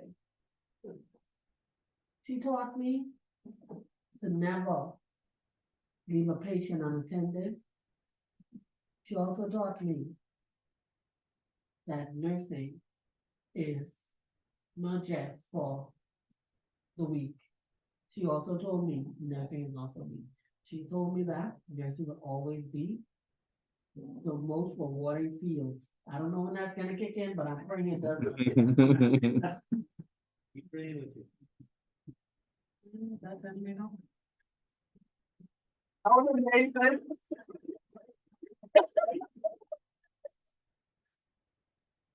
Wow. So people have a man. All right. That sounds weird to go back to nurse Evans. Thank you to the table topic speakers. I know some of you were not expecting me to call upon you at all. Some of you were told I won't be able to call on everybody, but he's evaluated. Let me do my thing, so. Anyways, but of course, it's time for the final segment. Yes. Which will be done by our good distinguished Toastmaster, Nestor Williams, followed by an example of a international speech done by one of our very dear members. Distinguished Toastmaster Williams.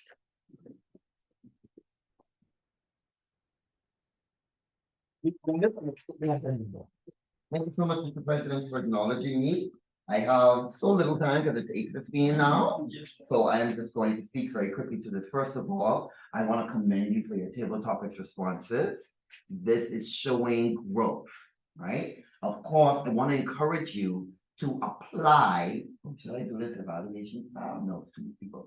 Okay. I want to encourage you to apply the strategies, right? When you are presenting at any time, evaluation, table topics, humorous, international, no matter what it is, you are still giving a speech. Remember that, you're still giving a speech, which means you still have to have an intro, a body, and a conclusion. Reciting the topic is not an intro, okay? And not providing us something to learn at the end is not the most effective conclusion. And so I want to encourage you to use the strategies, find a unique line. I teach this to my students in my public speaking course, and of course, 10% of their final grade, the impromptu speech. I work with them the literal entire semester to do it. They have only about 12, 13 weeks. We have many, many, many months that we spend in Toastmasters. So what I'm going to tell you is what I tell them. Come up with your predetermined line for your intro, right? My line, I watched Kid Cosmic in COVID. That's when I watched that show. And all I heard was freaking out, breathing out, and I was like, that's it right there. No matter what the topic is, I can always introduce with that line and build the topic with that introducing line. So find one, come up with one. It doesn't have to be a quote or something from a story or an international person. It could be something you say on the norm. It could be something you hear your mother say, right? It could be something as simple as never give up.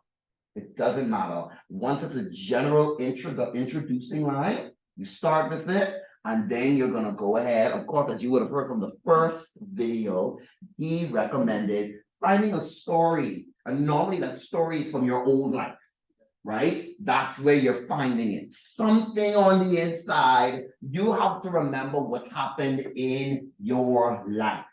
Make a list of it. That's what I did. I sat down and I literally made a list of all of the most memorable moments that I could use at any time for any topic, no matter what it is. And I made notes of it, right? That's going to be a big help. It just helps you lodge it back into your mind.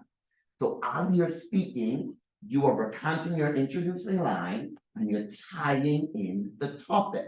So when you get to the end, the only time you should be thinking, the only thing you should be thinking about after the chairperson gives you your topic is what is going to be my lesson, right? My lesson to you was to follow those same mandates in being a visionary, right? And I want you to follow those same guidelines. So I am trusting you. This is not just about competition. This is about improving yourself and bettering yourself. To not come up here and just start with the introducing line again. And by introducing line, I mean starting with or reciting the topic that the chairperson gave to you. I'm challenging you to log in your mind a table topic entry, introducing line, recount something from your own personal life, give us a lesson at the end. I promise you, you're gonna keep challenging yourself, and before you know it, no matter what, when, where, or how, you will always be ready to speak. Okay, but I definitely want to commend your table topic responses. Round of applause, everybody. We're heck along so before we begin. So with that, international speech is a unique one. It boggled me for years because we always thought international speech meant inspirational speech, that the point of it was to inspire people. That's not what it is. Anybody have any idea what the international speech competition is about? Yes. It's about persons basically shows us that they can be unique with whatever, no matter what speech it is that they give, like individuality and clarity. So individuality and clarity. Okay, Antonia. I think it's about giving different perspectives from different people, walks of life, and also just in people personal life. I wouldn't say personal life, but lessons. Okay. Good stuff. Clap. Basically, piggybacking off of what you said, is basically a multicultural speech, or a speech that can be relatable by different people Across nations. Yeah. Okay, this is good. All of these are very good elements.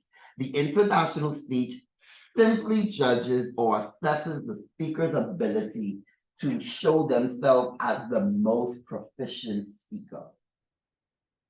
Right? That's what Toastmasters International says. We have surmised that to say your ability to showcase yourself as the best speaker in the world by tying in every element out there. What do I mean? Right? You're looking at using your hands, your body, your voice, your manner, your posture. You're using it all to the utmost to present on a topic that you have so clarified that touches everyone. It has to impact everyone. That means my speech is going to make you laugh at some point. That means it will inspire you. That means it will inform you. That means it will persuade you. It's performing all four of the main general purposes of any type of speech, right? Does that make sense? So it's doing all of that. You're showing yourself to be the best because you've mastered it all. You've mastered using your hands, your facial gestures, when to move, how to adjust your vocality. You're managing all of that while presenting excellent content. And your content needs to be able to humor us, inspire us, inform us, and of course, persuade us. That sounds like a lot, right? But it's very, very, very manageable. Always, and the best scope of this, and these are my few tips, is to always use story. You're not going to succeed if you're unable to use a story. And the best stories are yours. But the good thing is you don't have to just touch on one simple little point of it in a table topics. You now have enough time to really expand and stretch it. Every single world champion speaker, which is in the international speech competition, every single one of them use their own story. All of the top 8 have used their own stories. Why? Because storytelling is the best way to engage the audience. If Johan comes up here and decides to riddle off all of the elements of the periodic table, and then Antonia comes up here and she decides to tell you about how she wanted to knock out her sister yesterday, which one will you be more interested in listening to? No, because that's the stuff. At the end of the day, stories grip people more. We listen more. At the end of the day, yeah, you shouldn't be gossiping at the water cooler at work, but we want to listen to the gossip. Because it's so much more intriguing, it's so much more engaging. We follow it even more easily than following the periodic table or trying to learn all the classifications of living things. It's a way better balance. Yeah. Stories are the way to go. Find the unique stories and pull lessons, not just a lesson, pull a lesson out of it that could really teach us. You're a teacher, you're persuading us to follow in this route, you are humoring us, make us laugh or giggle at least. And then, of course, you want to engage us in entertaining us as well and inspiring us. We should hear whatever is the central ideas or the themes or the mantras, we should hear that throughout, right? The immediate past world champion, the 2023 world champion. For those who were present, remember that happened here, right here in the Bahamas at Bahama. Yeah, speech online. Her speech is online, yes it is. Honestly, when you listen to it, and Korean could probably agree with me, when you listen to it, she looked for a topic because she said it through, I can't remember what it is, but she talked about her wanting to do this race. She wanted to do this marathon where she's swimming, then she's biking, and then she's running, right, a triathlon. Have you been there? Say it again? Have you been there? Have you been there? That's it? That's the 2023 one? Good. So she goes and she's telling this story. It was so hilarious how very off the path and the people telling her you're going the wrong way. Very, very intriguing. But while she's doing it, she's asking her, have you been there? And while she's doing it, she's giving us a lesson. Are you going to do this or are you going to do that? You have to choose. She's doing that throughout different points of the triathlon, and she keeps reminding us about it. We should hear whatever is the central idea or mantra of your international speech throughout your speech, because you wanted to. I would never forget on the start of your Galatians speech, turning I remember because she had the audience thing switcher, right? Yeah, yeah. And turning, when you get lemons, turn it into lemonade, but when you get lemons, turn it into switcher. She had them repeat it, and it was so engaging and moving. So after that, you just want to make sure two last things to describe and explain when necessary. Listen, when you tell enough story, we need to be there. I want to feel like I did with you, right? Don't just give me the details. I want to feel as if I was transported into this world where Toastmaster Daniel Jones is telling me the story of how he almost had to punch a poor boy at school. I won't feel like I was there with my camera. That's the ultimate. Or when he was performing his first fire dance, I won't feel like I was the person that throwing the money. That's how we ever feel. If we feel as though we just sit there, we hearing you spitting off details, Yeah. it's not enough. You have to describe it. Yeah. And when you're talking about your lessons, explain them. Make it make sense. So if you're gonna tell me some big highfalutin concept that they're trying to get to us, and South Places is trying to tell them about the brilliance of language, Bahamianese, right? She was trying to share the scope. Where do we get this audience of multi-nations to understand Bahamian industry? How are we gonna do it? In 7 minutes. She was able to explain, well, y'all say lemonade, but we say, and she went into a quick explanation of what we meant by switch. She even went into how lemons in regular language means an actual fruit lemon, but for us, a lemon is a what? Flower. Bubble A bubbler, up. a car, a bubbler car was always breaking down, but you still have no choice but to depend on it.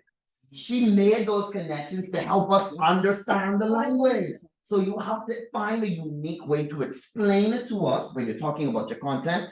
Find a unique way to describe your story. And the last thing is this now. I come up there giving us sorrowful stories. People who've not no one, in my opinion, has ever won international speech, and they have told us all of the most gruesome, horrible details. And the last 3 minutes you spend making us feel really sorry for you. Because like, friend, you lose family, and then from family, your house get taken away, from your house get taken away, you're gone to this and that. You're not spending time on just telling a tale. We have to learn from it. So there needs to be some positivity. We need to be engaged from it. Yeah. Another question. Sure. So you saying tell your story, but if that's someone's story that they be in and stuff like that, how would they supposed to work around? Let me clarify. You'll have a 5 to 7 minute speech. If 3 or 4 of those are just spent on all the bad that's happened to you, we spent half of your speech feeling bad for you. Is that what you want from us? Do you want us to feel bad for you? You don't want us to feel bad. Don't spend all the time talking about how many different stones eat you up. The focus should be, okay, this happened, and I started a perfect thing, a perfect example. She talked about the moment where she realized she couldn't see. She was typing at the computer, and all of a sudden, her sight went, right? She was talking about that moment. She didn't stay there for more than 30 seconds.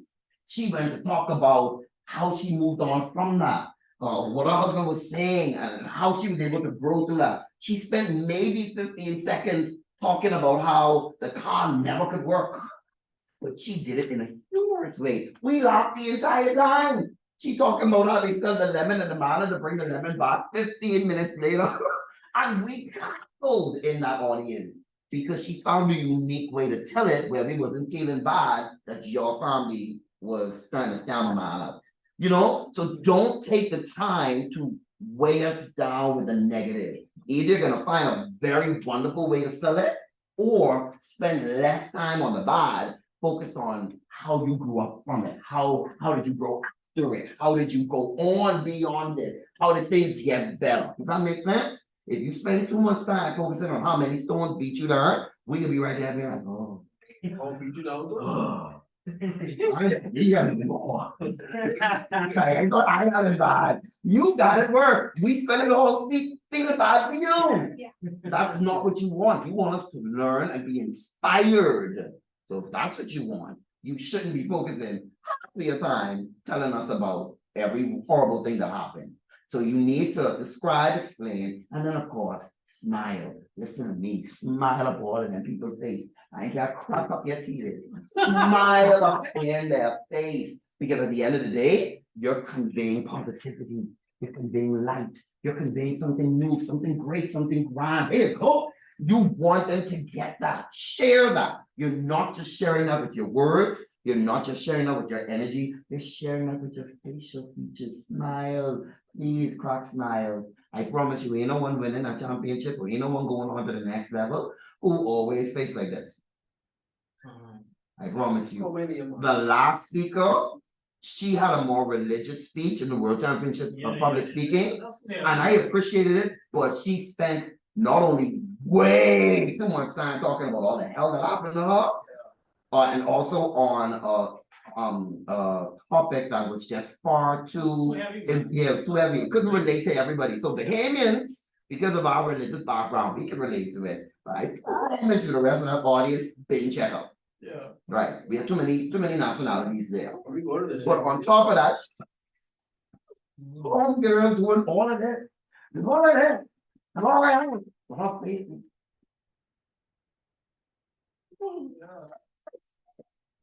We relate with you at all.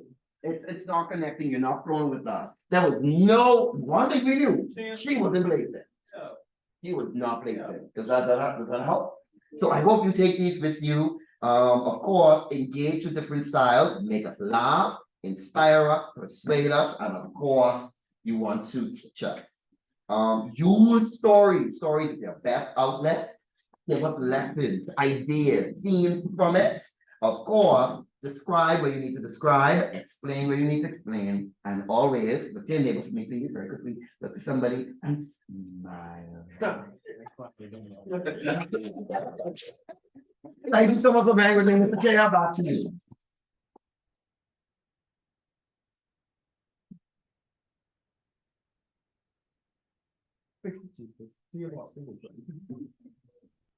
All right. So tonight was a lot. So some of you were asked to evaluate some of the table topic speeches. So in the interest of time, I'm going to ask you to send those into the group.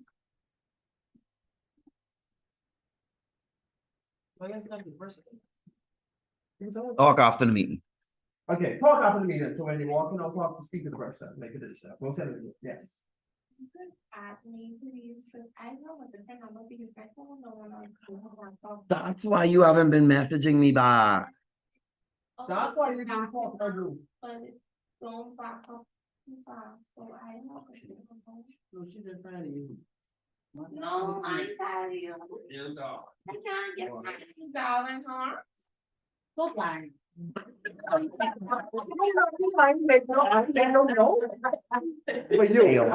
only have two persons on for my evaluation, I only have two persons. He has a question about evaluation. Go ahead. Oh, so my question was, okay, so you see how normally when someone speaks, you give them their evaluation, give them their points of praise, points of criticism, right? So let's say someone speaks, you give them their points of criticism, what they work on. They come and speak again, they work on those criticisms, but then they still have other criticisms that you give them. They speak again, they work on those criticisms, but then they have criticism again. So at what point does someone reach where they speak and they don't have any? It's still, it's after always working on all the criticisms. Can I respond to that? Yes. After you, VP. It's VP. Well, TM store actually pointed out, there's something you always learn. You don't want to seem to be perfect or you're there. There's no that the book will always be different. There'll always be something to improve on, something to help you with. So yeah.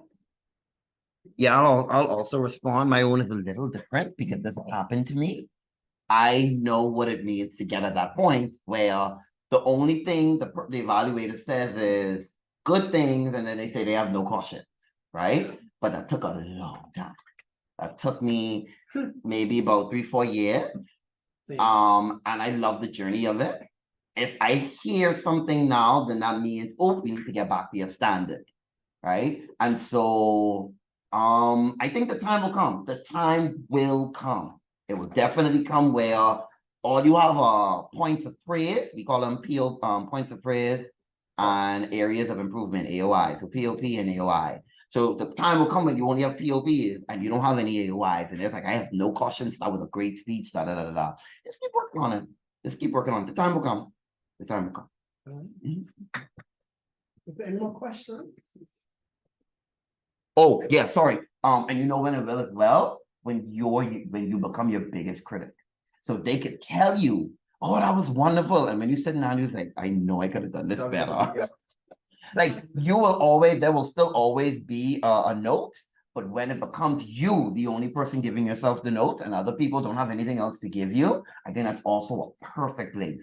DTM Burrows, DTM Kelly will tell you the same thing. You are always finding a way to improve. And when your own improvement is so spot on that they can't find it, but you still on it, that's also a good teller too. Yeah.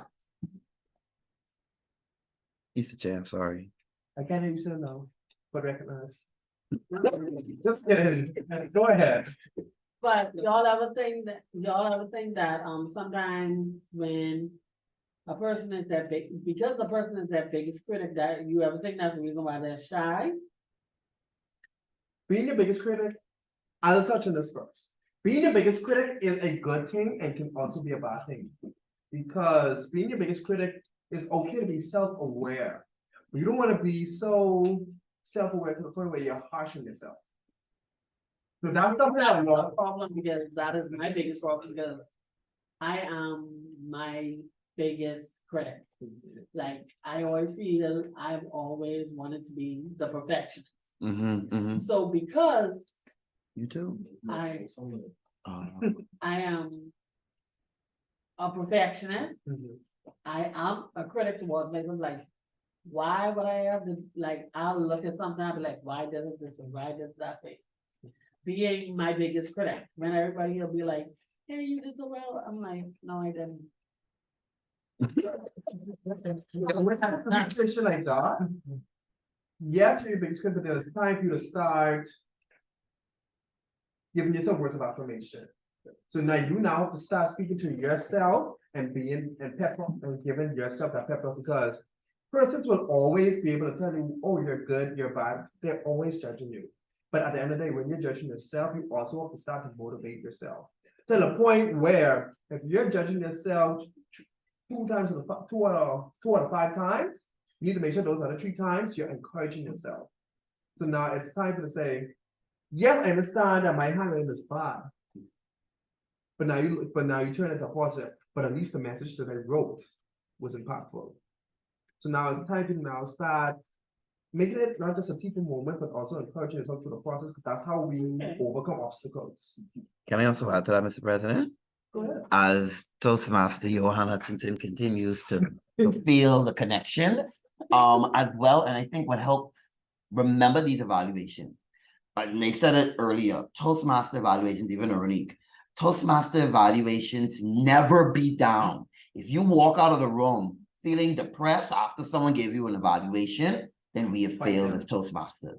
That should never be the case. Our responses should, or our evaluations, when we go to give that evaluation speech, is always positive. So we never give a critique. Sorry, we never give a criticism, we give a critique, because criticisms are negative, critiques are positive. And so a critique is going to say, maybe this could have been better had you have operated in this solution, or maybe tried this. I saw what you were trying to do, but could this have been a better option? So it's always solution-based. And that's how you should evaluate yourself. You see what could have been better, apply the option, apply the solution. So you're never beating yourself down. You're never over-analyzing. It's always focused and geared towards being better. So you're giving yourself the solution. That's where the words of affirmation come in as well. Yeah, I think that'll help.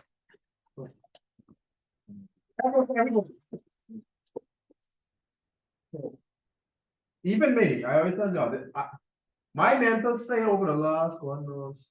You need Jesus. Right now, it's like, Hallelujah. even when you're going through some of your darkest moments, sometimes the only person who can actually save you from it is yourself. Because it has been said that you only feel your emotions for a few seconds. That pain that you feel sometimes is because you're feeding into the fire. So yeah, yes, you may be angry, but what are you gonna keep finding more reasons to continue being angry for? Sometimes you gotta take a deep breath. That's what they say, count to 10, for example. Sometimes you gotta take a moment and say, okay, hold on, let me start thinking about positive, let me start thinking about solutions, instead of just thinking about how he stole Just my didn't lunch go money. my way. Right, Yeah, right, he's right. got lunch money, so you're just gonna stay mad all day, or he reminding yourself that he take your lunch money, you're walking around the world, everybody, why you upset, he take my lunch? You go, like, yeah. If you can fix, hold on, no, see, that's, take my you're lunch money, trying to be yeah. violent. If you can fix the situation and change the fact that you take the Give a lunch money, solution. you find a Yeah, solution. yeah. Say, you take my lunch money, take it off Spend a tomorrow. whole day there, you see And them. It's It's an illustration, people. So let's just say you're prime minister, he take your lunch money, what are you, if, I'm not gonna, you can say that you're gonna sit in your corner and cry all day, but you could also speak to the teacher, he took my lunch money, for her. But you won't be the biggest person, but you won't be the biggest person, you won't go coach up, but you my lunch money back, that's why I tell you. Violence is never, they say violence is never the answer, it is fun, just because it is fun, does not mean it is a good solution, there's plenty of ways to get that. So it was okay for him to take my lunch money then? No, it's not. Okay, thank you. But there is many ways you can take your lunch money without you having us for somebody else. So we can leave that alone. We ain't got enough money, we get a truck from land, before land.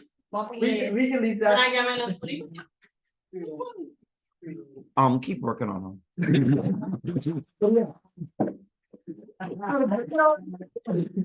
The videos that you see tonight will also be sent into the group so that you can, And the presentation?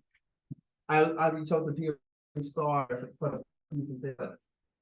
So that you can look at it within your own time, so you can be able to reflect on it.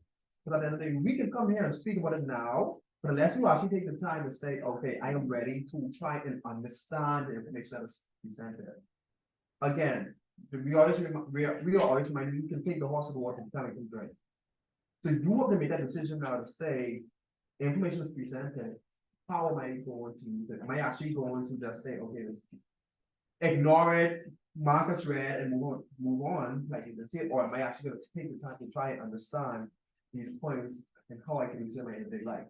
When you get into your Toastmaster pathways, you have two evaluations. You have to evaluate the information. And the final question that they ask you on a scale of 1 to 5 is, I understand how this affects me outside of Toastmasters. Yeah, that's correct. Because that's the goal. Not just you coming here and speaking, where I pick on you or you do it yourself, but being able to use the skills in your everyday life. Ouch, yeah. So with that being said. Can I have permission to be Daniel? No, no. It's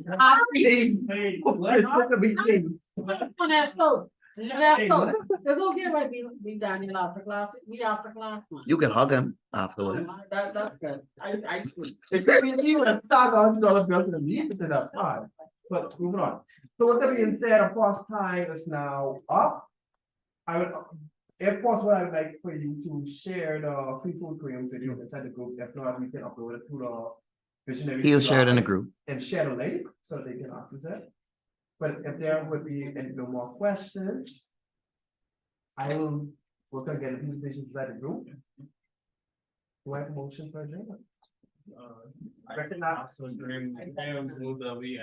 Visionary 754. Triple Arts 1. Until next week, same place, same time. Actually, no, next week is virtual. Oh, until virtually next week, same place, same time. Is there a second? I feel no second. It has been moved and probably seconded by TM Wilgio and TM Notes.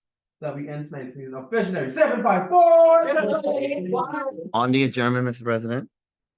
Recognize. Thank you so much for acknowledging me. You may have spoken to this earlier. I just want to remind, because a lot of people might not have been in the room.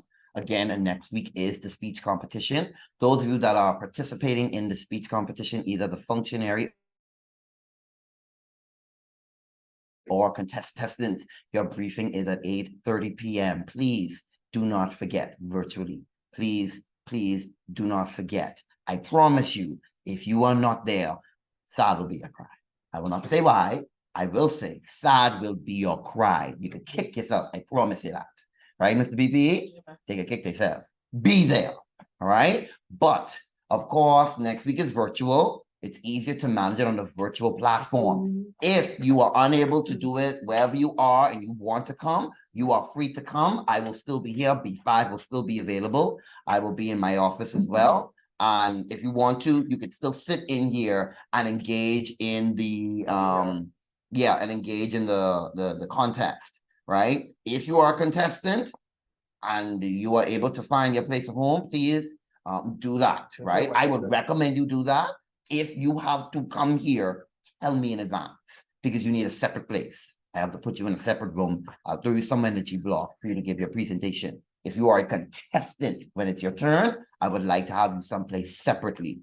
But everyone else, if you want to, you can come right here, or you could stay home, but do not miss the contest. We have done everything we can to pull the best of the best to ensure that this contest is presented well and to show off visionaries. Please don't let the people be asking for the visionaries masters and Toastmasters to say, where's the club members? And you know, one day I can bite you up. I promise you. Please be there. Please be there. Toastmaster Austin be there. I talk to people who I know ain't doing anything in the competition. Toastmaster Smith be there. Toastmaster Bain be there. Toastmaster, okay, that's it. Everybody else has no choice but to be there. Thank you. Please be there. Let's cheer on our fellow members. This is going to set the precedence. This is going to be really, really, really, really, really, really, really, really, really good.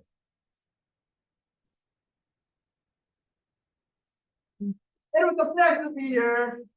Whatever I was tonight, chairperson, as we continue, they're going to remove the property segment by TM William and TM Knowles. So we enter this meeting. Visionary 0 by 4. On the adjournment again, Mr. President, I am so sorry. Y'all, November 27th. Who has not confirmed an item to bring for the potluck? Please do not leave without confirming that with me. Luminaries is also asked because they were going to be at UB. We're not going to be here. That's that day is a Monday. That is also Toastmaster Knowles' birthday. We will be giving thanks to God and to God for him. And so I want everybody in the Grammy sister, uncle, friend, daddy to be there. It's going to be at UB in the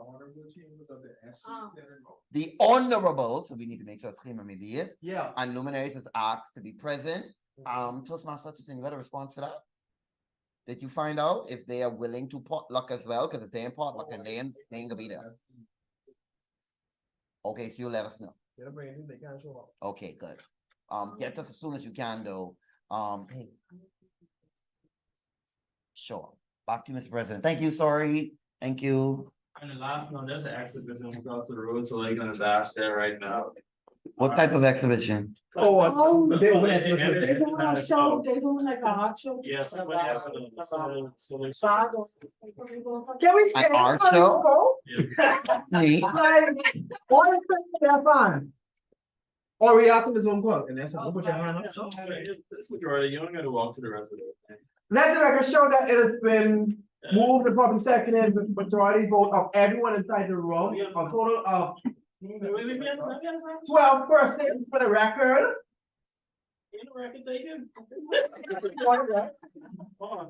Thank you. This is the area director. It's ordered my notes at any time. Thank you. You can't? Ha. I mean, meeting adjourned. That's cool.